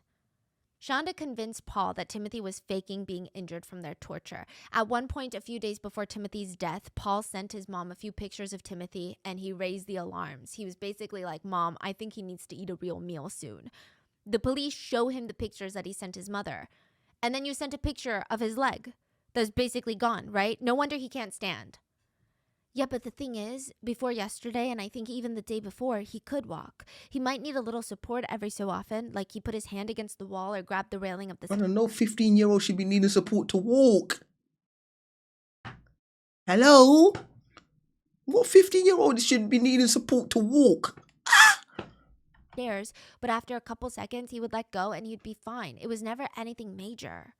There's a text from Paul to Shanda that Unless you had leg surgery or I'm saying, or broken leg, something. That's the only time you really need support. But I'm just saying, a 15-year-old that's supposed to be healthy, brother, you don't need no support to walk. Mama, he's already pushing every one of my buttons. The whole shaking and I need support crap. Shanda texts Paul. He doesn't shake at all for a while when he's standing there, and then apparently remembers he thinks he should be shaking and starts doing it again. Paul tells the investigator. It's simple. They did not understand him, man. Timothy was blessed with siblings and parents that did not get him. That's it. That's just, it's simply put. If we're putting it as simple, that's the simple answer. People around him did not understand him. Very simple. Investigators. He would do things that would scare the crap out of us to make us believe that something was wrong. I mean, several times he faked seizures. I've seen it. He would do something that would scare the crap out of us to make us believe that something was wrong. And several times here, he faked seizures. I've seen it and I've also seen what happens because back from Oklahoma. Brother, how is his hands like? I'm looking at that right hand. Brother, what is going on with that right hand? It looks like a whole claw. Like, how is brother's hands like this? What's going on? Are you guys seeing it? Look at his hands. Seizures. I've seen it and I've also seen what happens because back from Oklahoma. The fuck is that? Seizures from medication problems. Okay. Paul explains why he gave Timothy the pizza roll the day of his death. To test him, he said. I had offered him a pizza roll because I wanted to truly test whether he was faking or not. And at first he didn't move. I'm like, okay, maybe this is, but then he moved and went to try and grab it. I'm like, okay, I don't even know. I don't know anymore. Well, he wasn't faking it, Paul, because he died.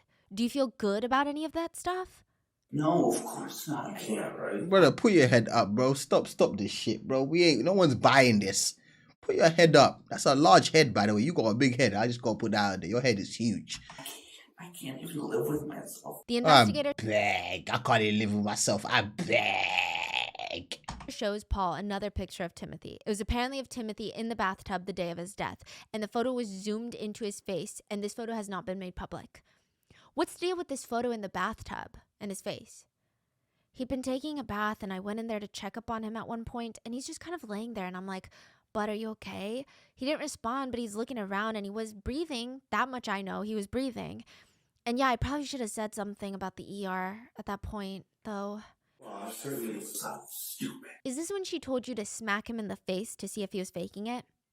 I was trying to see what was going on, trying to see if he would even respond. I was scared. Did you ever hate your brother? I did, yeah, but every time I would come back and apologize. The bruises on him were not me. I know that much, because I know that I would never try to actually injure him. See, in cases like that, I'll come back and apologize. Brother, fuck your apology. Fuck your apology. You're an abuser. What do you mean? I would do it every time I came back and apologized. Fuck your apology. What the fuck are you talking? That apology don't mean shit. At that point, you're just telling me it's routine. Side note, there were bruises on Timothy's skull when he passed. Paul stated that he did slap Timothy's face in the bath to see if he was coherent and responsive, but he believes the bruises... Why are you doing it in the first place? Thank you. ...are from when Paul was dragging Timothy into the bathtub for the ice bath, and Timothy was so weak he couldn't even walk on his own. He fell, tripped, and hit his head on the edge of the tub. And about that incident, Paul says... I don't know what exact region he hit his head because by that time I heard the thud. I was literally about to turn around because I had to stop for a moment to breathe. I was frustrated. What did he do that you had to give him a cold bath? I think it was that he not only peed, but also pooped in bed, and my mother wasn't too happy because it absolutely reeked. Yeah. Paul tries to defend Shanda and his own actions by basically stating, we used to cuff him. Like they had leg handcuffs and they used to cuff him to furniture. And he said, we stopped the leg cuffs though, because we noticed that his legs were swelling. So we stopped that because we didn't want his legs to become irreparable. The authorities ask, how smart is your mom? She's incredibly intelligent, magna cum laude. She's highly intelligent. Have you ever thought about that? Have you ever thought, how can a woman that's this smart this intelligent, graduate from law school, how could she not know what's happening? How could she think this is fake? How does she not know she's starving him? How does she not see that he's wasting away? And you here, you're telling me that you've got some mental health issues, but you graduated from high school, and it's very obvious to you that he's got malnutrition, right? W man, tell him. It's very obvious to you, but your mom here's not seeing that, and she's a law school graduate, and she's very smart. Do you see what I'm looking at here? She's a liar. She lied to you about so much stuff.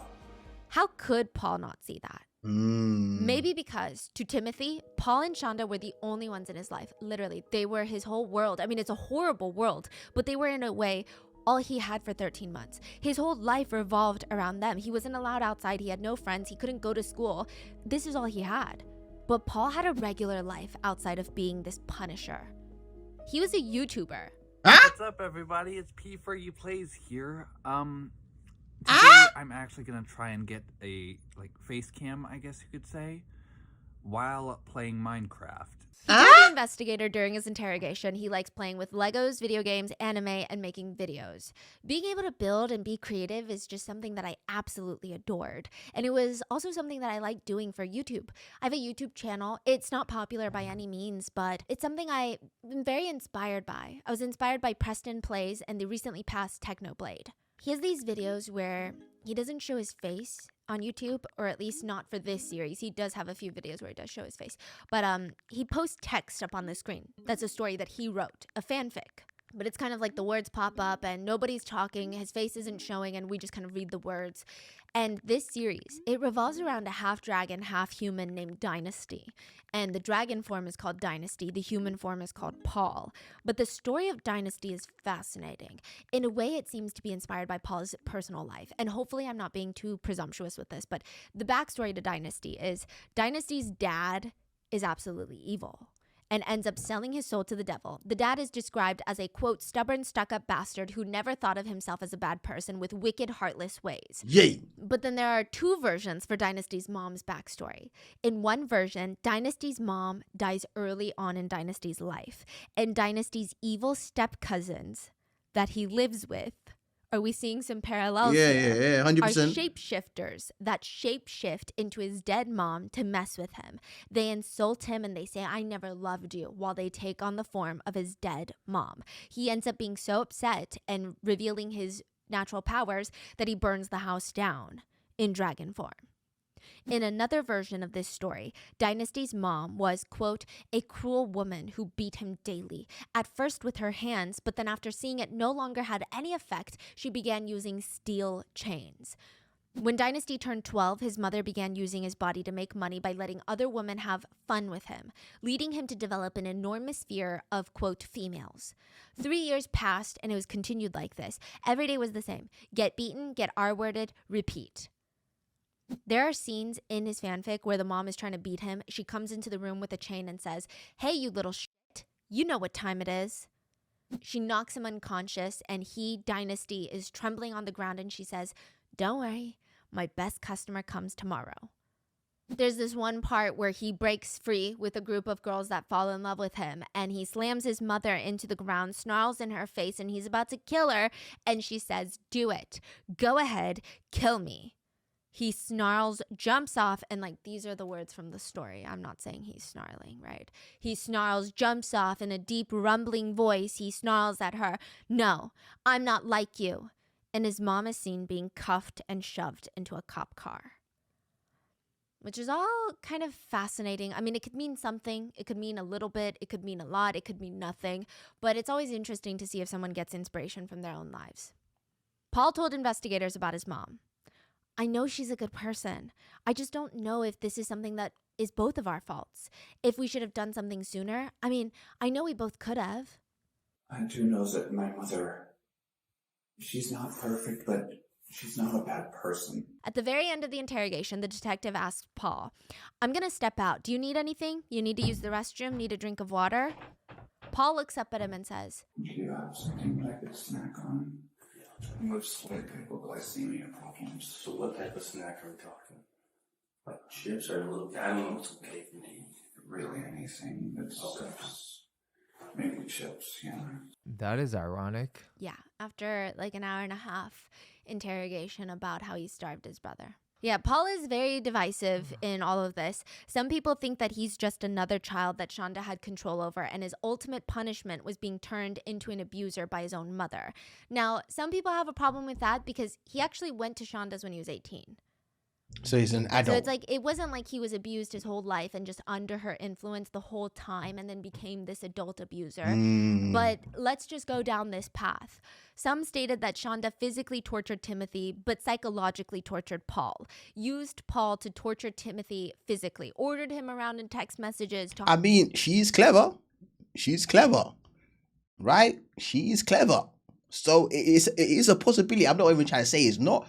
But, brother, you a grown-ass man. You can't think for yourself. Mom's like, do this to your brother. Fuck no. I'm not doing none of that to my brother. What? Why? You gotta leave. I'm out. Bye. But my brother coming with me. Because I ain't leaving him here with you. Harm his own brother. They said, Paul is a victim. Anything he did was recorded by her. Of course he's a victim. There's a part of the investigation that some netizens bring up where the detective interrupts him while he's mid-sentence and says, I want to stop you just for a second. And Paul immediately presses his shoulders forward, like carving himself inward, kind of like you would with anxiety. And he apologizes. Sorry. Netizens say it sounds like both parents were abusive and this guy thought it was normal. He wanted his mom to love him because he was kicked out by his dad, so he did what she wanted. He clearly has no idea what love truly means. Codependency, manipulation, and brainwashing. At another point in the investigation, Paul says, I hate myself, okay? If I could take his place right now, if I could give him back his life, I would do it in a daggum heartbeat.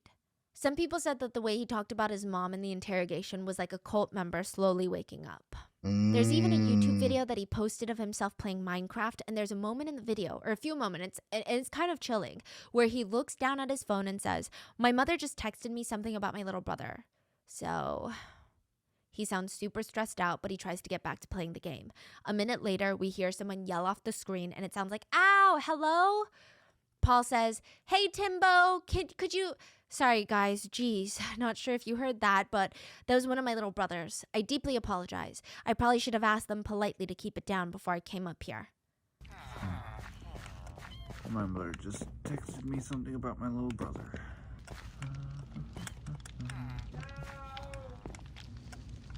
Sorry. Like I said, I don't actually have an office. Hey, Timbo, could you... Sorry, guys. Not sure if y'all heard that. That was one of my little brothers. I deeply apologize. I probably should have asked them politely to keep it down before I came up here. So. Then a few minutes later, Paul gets another text message. He reads it. His expression quickly changes. He looks stressed out. He starts touching his face, almost in like this soothing gesture, and he quickly ends the video. Oh, you know, we're gonna support you this way or that way, but, oh.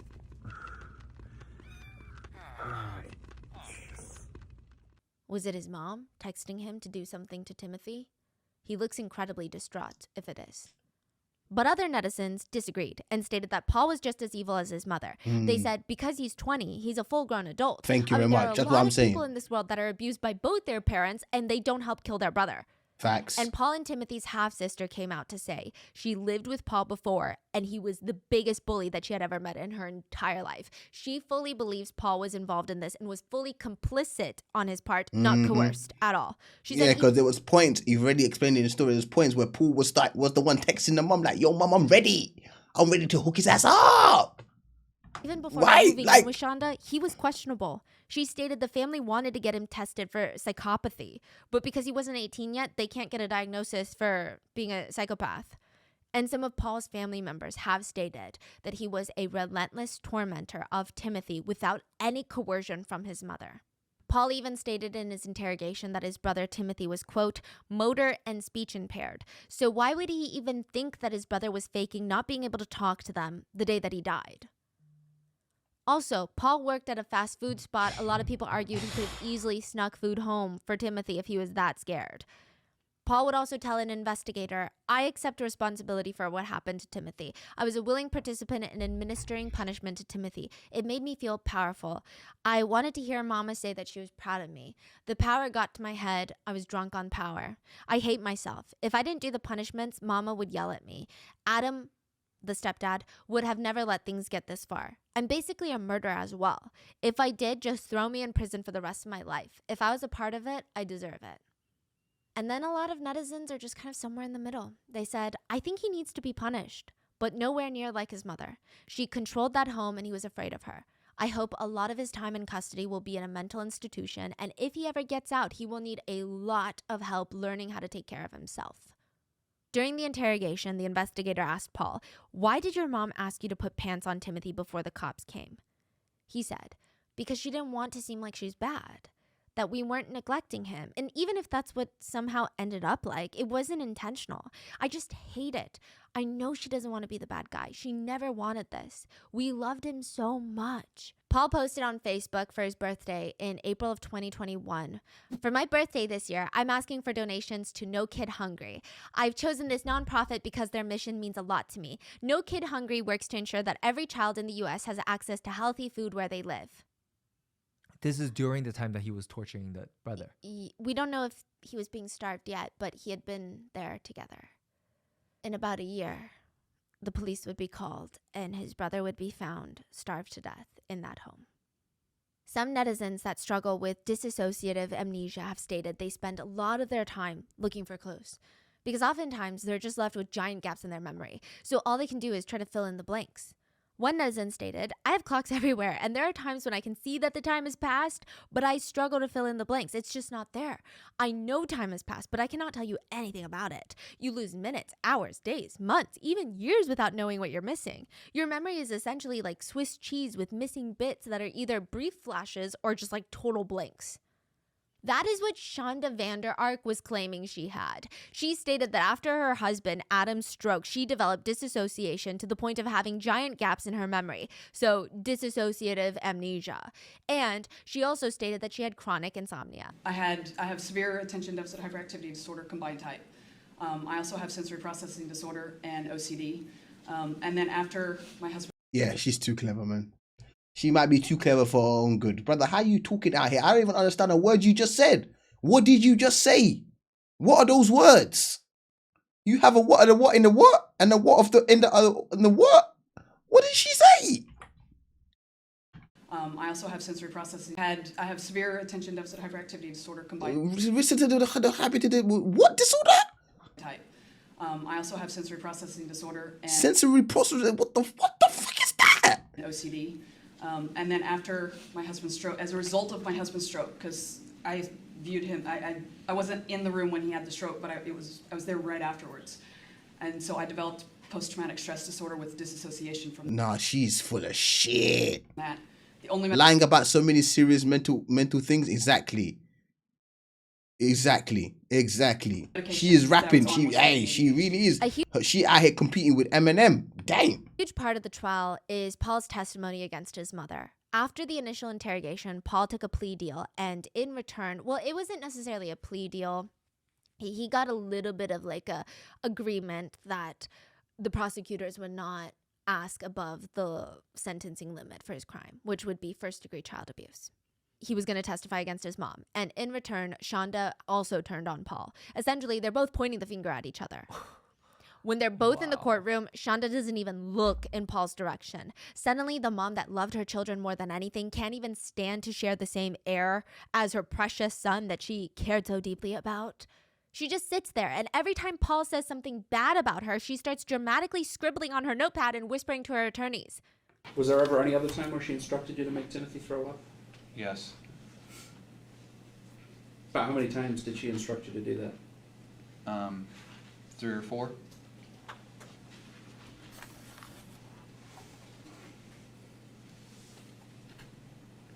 Which, side note, Paul also very casually testifies and throws it out there that G is not Adam's son.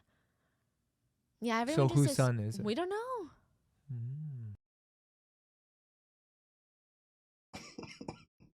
All right, wait. So wait.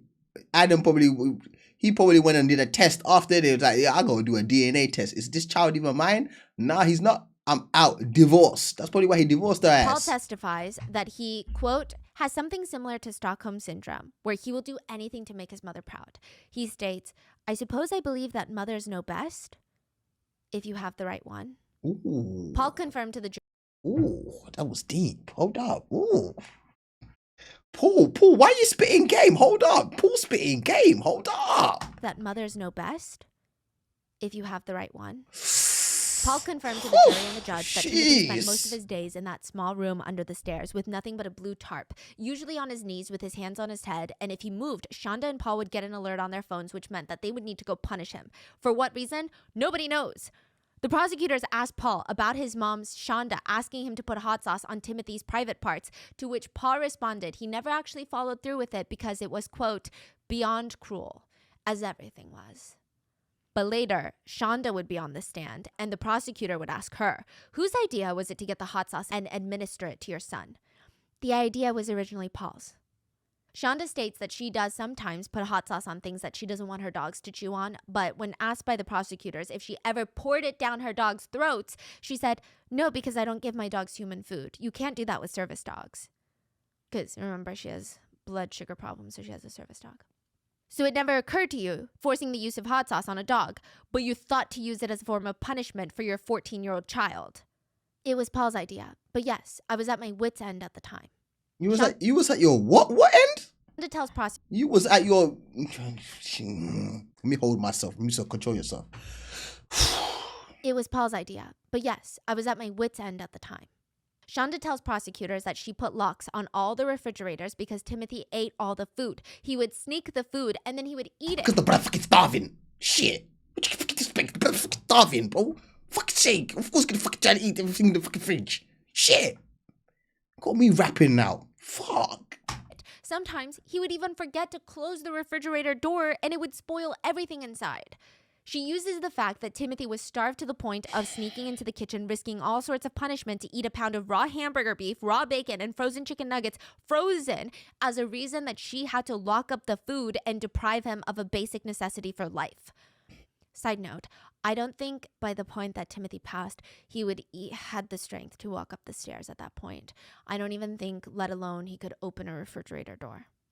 I did the lock to protect him because he could have killed himself eating those chicken nuggets.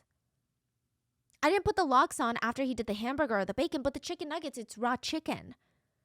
The prosecutor looks at her for a moment. Chicken nuggets are cooked, aren't they? They're pre-cooked. That's what I'm thinking. Right now, it's just then. I swear chicken nuggets are pre-cooked. That's exactly what I was thinking. I was like, it ain't raw chicken. It's pre-cooked, bro. Right? All you need to do is deep fry that shit for about 5-6 minutes. Let that batter get crispy. You ready to eat. What? Shit. Frozen chicken nuggets? Are they? I didn't even think about that. Oh, are they? I didn't even think about that. Your education needs to be revoked. They need to education. He started eating again, so then you decided he's been on a hunger strike, he's eating again, so now we better lock up the food. No, I did the locks to protect him because he could have killed himself eating the chicken nuggets. I didn't put the locks on after he did the hamburger or the bacon, but the chicken nuggets. Yeah, just raw meat. Nah, raw meat. Go ahead, man. Shit, that's no problem. But pre-cooked chicken nuggets? Oh, hell no. It was raw chicken. Chicken nuggets are cooked, aren't they? They're pre-cooked. Are they? I didn't even think about that.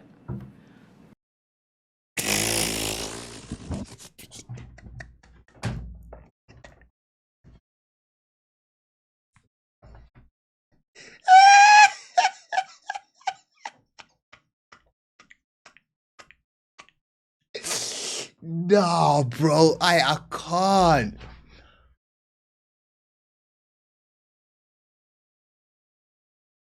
Nah, I can't, bro.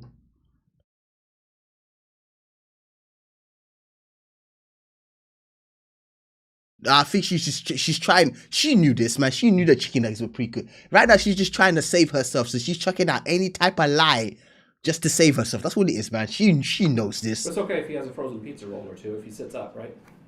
Oh.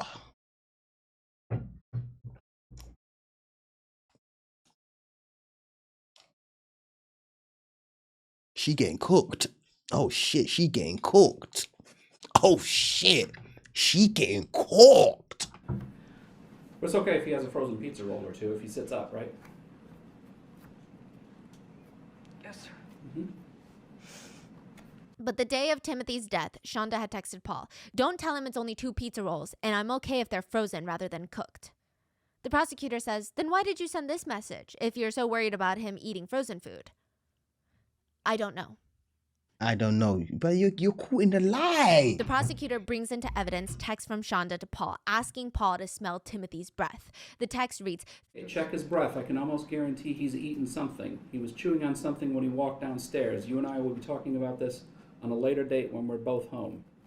Paul's response, yes, he grabbed some chips. I know. So he wasn't allowed to eat chips. Or you didn't say, make sure he didn't get into the frozen chicken nuggets because it might kill him. You said, find out what he's been into, and Paul says he's been into chips. Right? That's what it says, yes, sir. So I imagine the next text message then is, oh, great, that's fine, he can have some chips. Well, no, the point of it was he was sneaking things. He knew better. What do you mean? What the fuck? What you mean? It's a kid. 14-year-olds. I'm seeing chips in the house, brother. I'm gonna eat it. I'm 31. If I see chips laying around my yardie and no one's been touching it for a minute, I'm yamming that shit. What are we talking about? It's chips. It's been cooling. That crunch. That should be cooling, man. What are you on about? It wasn't that he couldn't have chips. It was that he would snake things. So what? It was dishonest. It was dishonest. Now I'm actually dying now. It was dishonest. A 14-year-old taking chips is dishonest. I can't have that in my house. I'm dying. There's no way she's serious right now. She can't she can't be serious.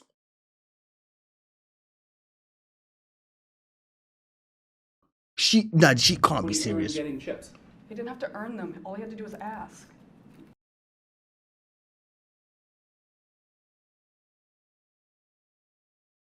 But if chips are in the house, is it not for eating?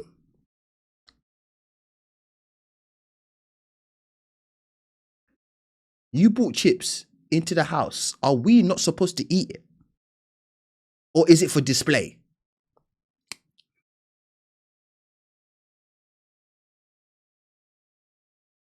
He had to. I was trying to teach him not to sneak. He snuck. It wasn't just food. He would sneak in the garage. He would sneak toys. He snuck around and messed with his baby brother's homeschooling materials. I've got like flashcards and stuff for him. He messed with those and got them all out of order. He's a kid. Shonda kept arguing with the prosecutor that she never locked her pantry and stated she had a giant cupboard in the kitchen filled with canned food that Timothy would get into regularly. So you're okay with him getting into a bunch of canned food now? But not chips. I mean, he got into it all the time. So what did he do? Did he go to the drawer, get a can opener, open up the can, put it on the stove, warm the stuff up?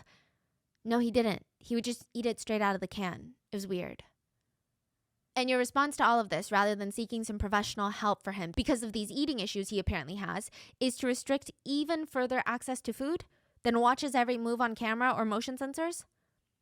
My response was to... She's not very smart. I don't know how she got all these degrees, but she ain't very smart. ...prevent him from being deceitful and sneaky. Did it ever occur to you that this is not the way to deal with a person who's been on a hunger strike? Locking up their food, locking up their access to food, punishing them when they try to take food?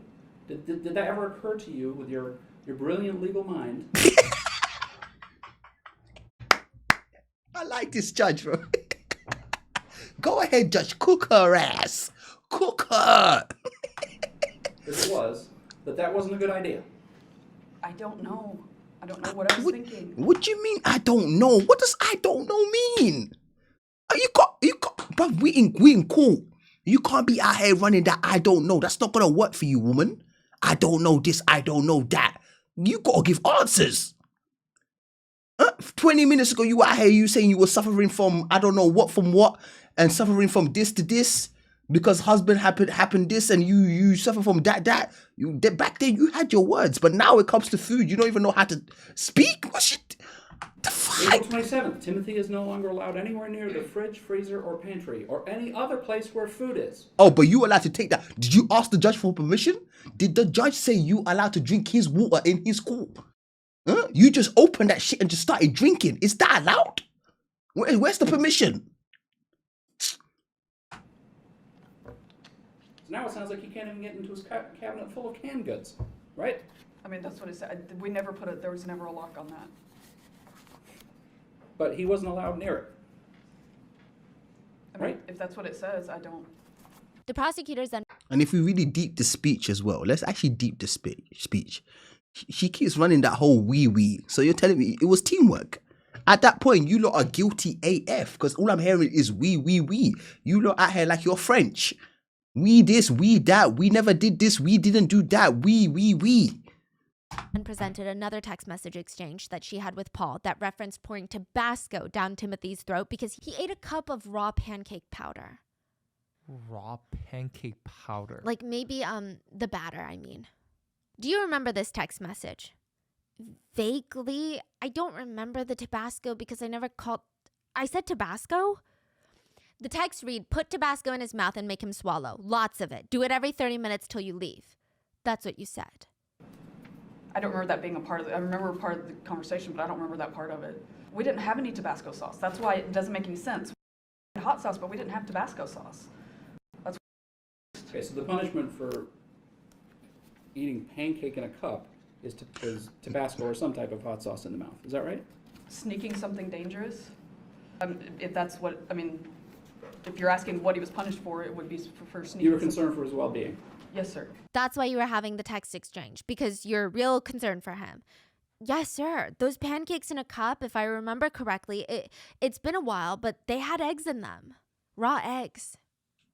Another text message from Shonda to Paul reads, yeah, it's fine today. You can do his bread with hot sauce at any time, though preferably sooner rather than later. Put more hot sauce than yesterday, please. He must eat at least 3 slices with hot sauce and then may have more as long as they all have plenty of hot sauce. Something to note, Shonda also looks super annoyed the whole time the prosecutor reads her messages, like her own messages in court. She seems offended. Not that she said those things, but like he dares to read them out loud in court. And Shonda stated that she never tried the bread herself with the hot sauce because, and I quote, I have a very weak stomach. I didn't want to throw up. She stated the hottest thing that she could handle were jalapeno cheddar Cheetos.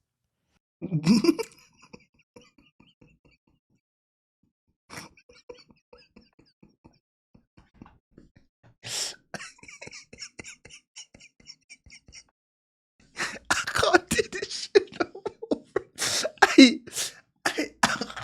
I can't do this shit no more, man. This shit needs to hurry up and end, but I can't. She also stated that Timothy liked hot sauce. That's why they had to specifically not even go to the store and buy a hot sauce, but order a specialty super spicy hot sauce from Amazon, which they're not cheap. We had a box of 3 for $30. Yeah. And they're small bottles. They're tiny bottles. And she said it's because Timothy liked hot sauce. This is so sad, but what in the comment? I mean, I don't know what's going on here, bro. To punish him with hot sauce, they needed to get extra hot sauce. That's why. It's also presented in court that Timothy snuck the bun of a hamburger to eat, and Paul was forced to shove his fingers down Timothy's throat, making him throw it up. April 29th. What did he eat? I ate my burger already. Paul's response. He ate the crust. Do you remember what your response was? I don't remember. I heard it the other day, but I don't remember sending that. Go try to make him throw up, please. That was your response, wasn't it? If that's what it says. Don't remember? If that's what it says, I don't know. Let me sip this water that I didn't ask for permission to drink, but I'm going to drink it anyways, right? What we doing? I'm going to put that one in the don't remember category. Like I said, I don't remember category. I love this judge. Oh, I love this guy. I don't remember category is insane. Oh my God. Unfortunately, between January and the time he passed away, I don't have a lot of memories in general. So the crime he committed here, just so we're clear. Crime? It wasn't sneaking frozen chicken nuggets or a bag of chips. It was eating the crust of what sounds to be an already half-eaten burger or an eaten burger. And your response to that is go make him throw up, please. Then the prosecutors start asking the hard-hitting questions. There we This is go. after seeing Shonda, quote, throw up after seeing the pictures of Timothy. They're asking, those 3 photographs depict your son hours after you supposedly gave him a warm bath, because she lied and said she gave him a warm bath. Did he look like that when you put him in the warm bath? The prosecutor is basically asking, why would you gag for the jury when you saw Timothy every day and you gave him a warm bath before he passed? You're acting like you didn't know how bad his condition was. AKA that floor that you're throwing up on, I'm putting that shit on your tab. You paying for that. That's what the judge is saying. We ain't buying this throwing up in my court. You gonna clean that shit up and you gonna pay for that carpet. That shit expensive. That's what he trying to tell her. And the prosecutor continues, did he look like that when you put him in this warm bath? Did he look like that when you put him in the warm bath, but for the fact that he was alive? I did not look at him, sir. He was 15. I tried to give him his privacy.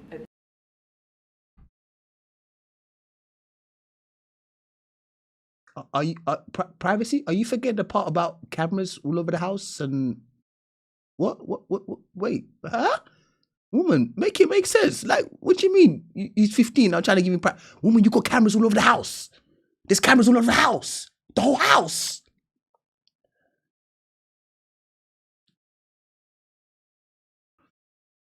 It may sound lame, but No, it don't sound lame. It sounds like some bullshit. That's what that sounds like. That's some bullshit. intentionally look away. That's why Paul did most of his baths, is because he's 15 and I didn't think that was appropriate. Which doesn't make... Wait, that sounded like a laugh. Did I? Hey, let's listen very close. Listen very... It sounded like a... Listen. That's why Paul did most of his baths, is because he's 15 and I didn't think that was appropriate. You heard that, right? This woman, that was a... This woman. That's what it was. It was one of those. I'm telling you, 100%. It's exactly what it was. This woman. Which doesn't make sense considering there were cameras The judge, everywhere right? in that house, including the bathroom that Shonda would religiously monitor. So He's fed up of her bullshit facts. Side note, there's evidence that Shonda would force Timothy to clean the garage with nothing but a shirt on, completely nude from the waist down. What the fuck? Cleaning the garage with a shirt, but everything else out, naked for the world? So the parts that he should be covering is the part he's not covering. Because chest, arms, and whatnot, abs, no one cares, right? No, but the thing that... Oh, wow. Which completely goes against what she's testifying in court. But her excuse to that, because she's got excuses to everything, is, well, nobody else was in the garage with him when he was cleaning naked. He was by himself and the garage door was down. The prosecutor... You still don't think that's weird? Oh, yo, Miss, what you doing? Nah, man, I'm just out here cleaning the garage, bro. Just, you know what I'm saying? What? Oh, yeah.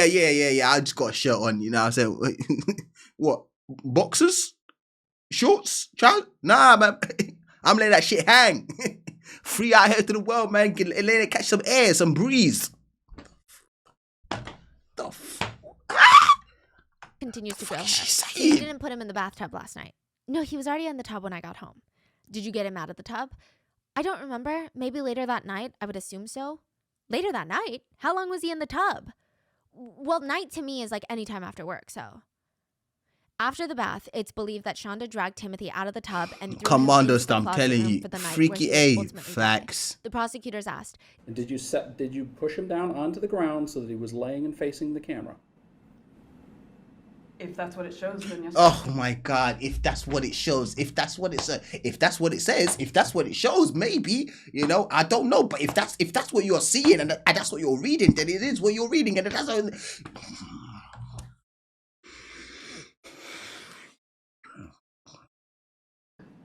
did you position his face towards the camera?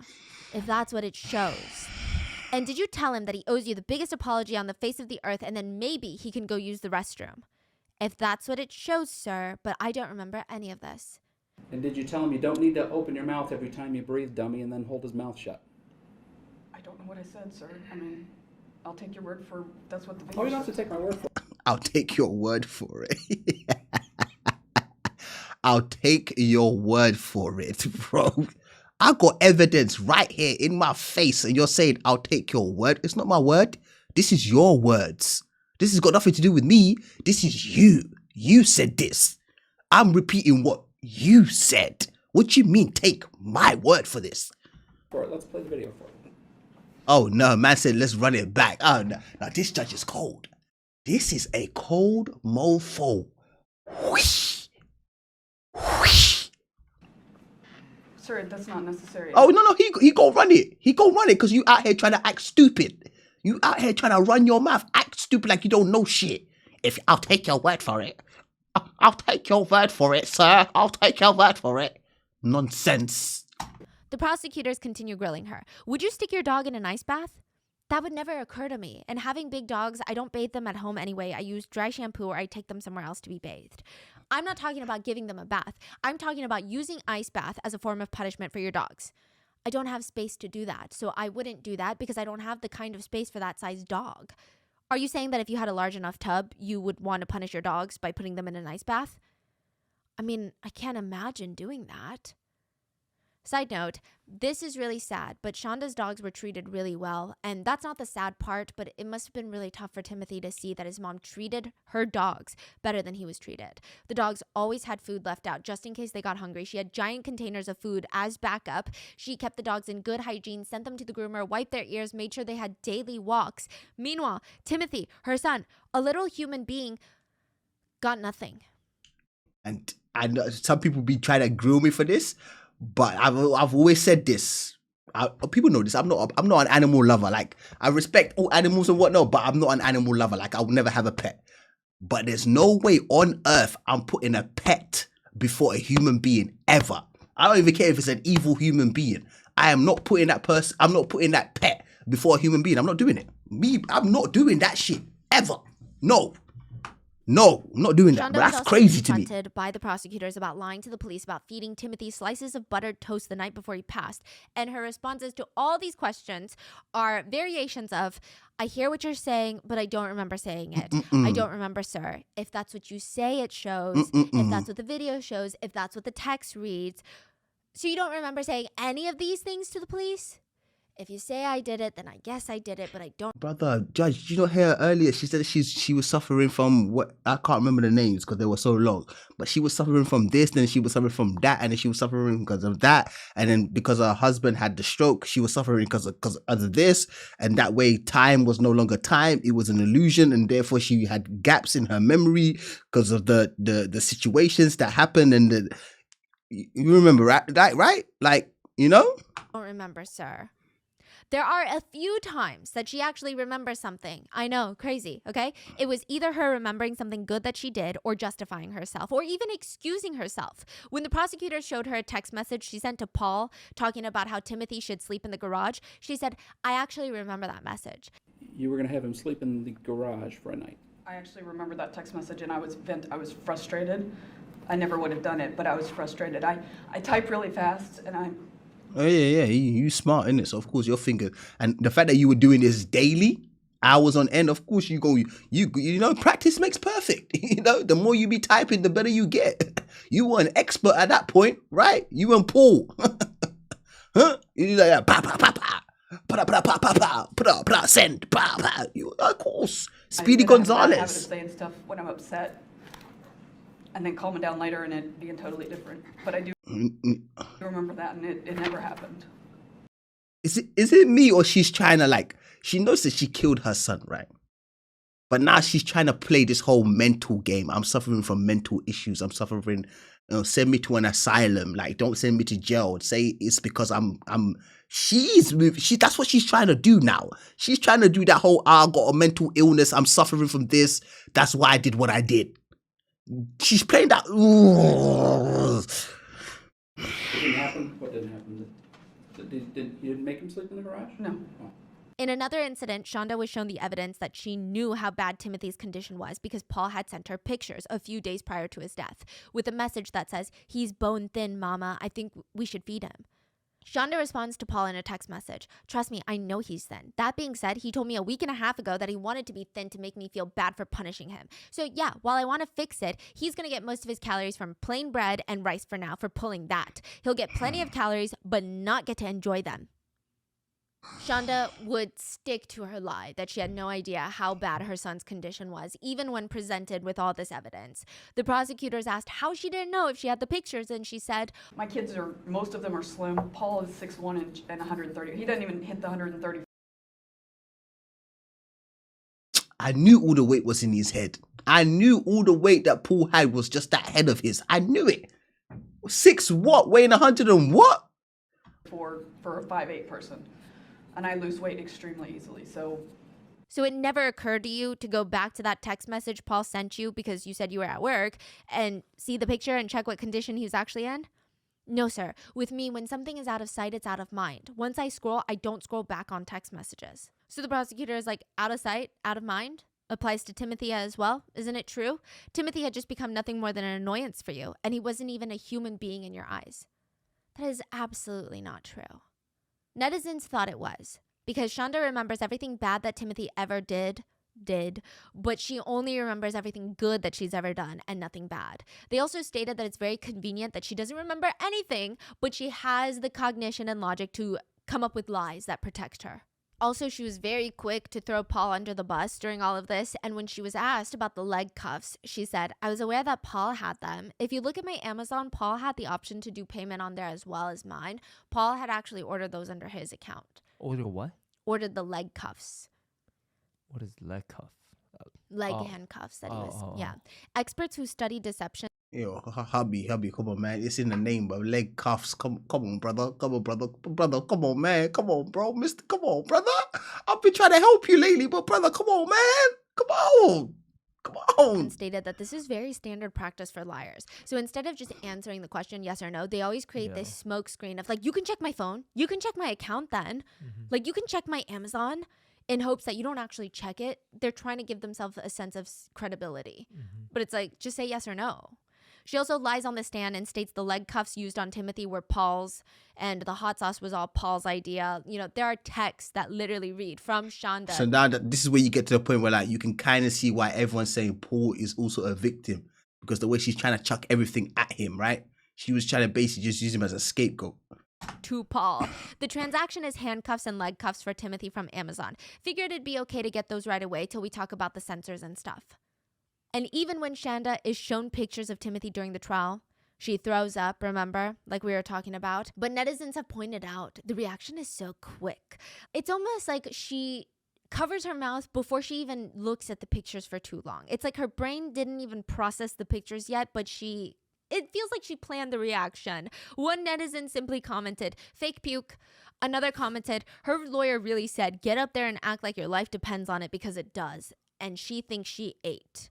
Another reads, she never cries for her son. She only cries when she is undeniably shown to be cruel and torturing her son. She only cries for herself. Some had a slightly more nuanced take, and they said, her face reminds me of one of my grandpa's saggy butt cheeks. Or one comment just reads, she's so inbred. Which is wild. Now, side note, when Shonda turned herself in, she had a bottle of apple juice in her hand, and the officer is trying to handcuff her to take her to the jail to book her, and she leans her head up against the wall at the police station. This is for my blood sugar, because it crashes. I need the juice. I can let you hold on to it right up until the jail, but the jail won't let you bring in any kind of food or nothing. So if you want to drink it, you can always drink it right now. I'm just worried that I won't be able to keep it in my stomach. I haven't been able to stomach anything the last couple of days. I don't know. I guess I can try. We'll see. Nah, that inbred line is mad. I'm sorry. That inbred line was crazy. Well, then I have to handcuff you, but I'll do it in front of you because I know you're not going to have any problems. Like, meaning he's going to handcuff her hands in front, not in the back. And she says, I don't have the strength to do anything anyway. Also, while testifying, Shonda told the jury, I was traumatized. I didn't eat for my first month in jail. Which is ironic, to say the least. I was traumatized. I actually didn't come out of the first month I was in jail. It was...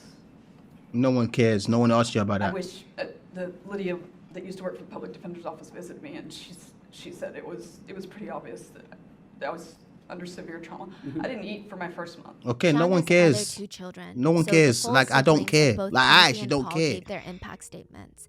Their sister stated, "When Timothy died, I couldn't stop regretting. I regret not hugging him more. I regret not putting aside my differences with Shonda and Paul just to check on him. And that's my biggest regret, that I couldn't protect him when he needed me most. I want the world to know that Timothy was wanted. If not by her, then by me. He was loved by me." Their older brother stated, "I thought things were different than when I was younger. I thought she had changed for the better. Tim wasn't surrounded by people that loved him when he died, and if I had known that, nothing would have stopped me from rescuing him. Thanks to Shonda Vander Ark, I only get to cradle a bag full of ashes now. In all my life, I only knew of one thing that my little brother didn't like. He hated goodbyes. If he had to say goodbye to anyone, he would cry, and he would hold you and he would say, 'Don't go.' And now I'm the one crying, and I never got to say goodbye." Judge Casel gave a very long statement before sentencing Shonda. She was charged with first-degree murder and child abuse. He stated, "I don't believe you intended to kill him. I think you intended to continue torturing him for as long as you possibly could. Facts. Why? I don't know. For what reason? I don't know. There is something broken in you. I don't know what that is, but that doesn't negate what you did here. So besides remembering him like that, I'm not going to let you hide in the darkness anymore. People know what you are now. They know what you did. You're not able to hide in that darkness anymore. Timothy won. And he won because we know what you did to him, and it's not hidden. We know who you are." Shonda was sentenced to life in prison without the possibility of parole. Facts. Paul has pled guilty to first-degree child abuse, and his sentencing will be held February 26th of this year. So in like a week. And that is where we are with this case. What are your thoughts on this? I mean, some bullshit. just, yeah, I don't even know what to say. So please stay safe, and I will see you guys on Wednesday for the next episode.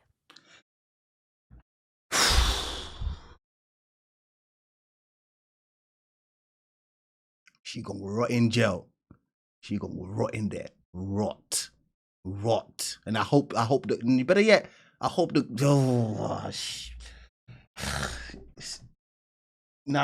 rob her meals. Don't feed her nothing. Let her starve as well. But the way she's about to borderline pass out with her, feed her ass, fill her up, and then starve her again, and then fill her up again, and then starve her ass again. Pissing me off, bro. Evil, bro.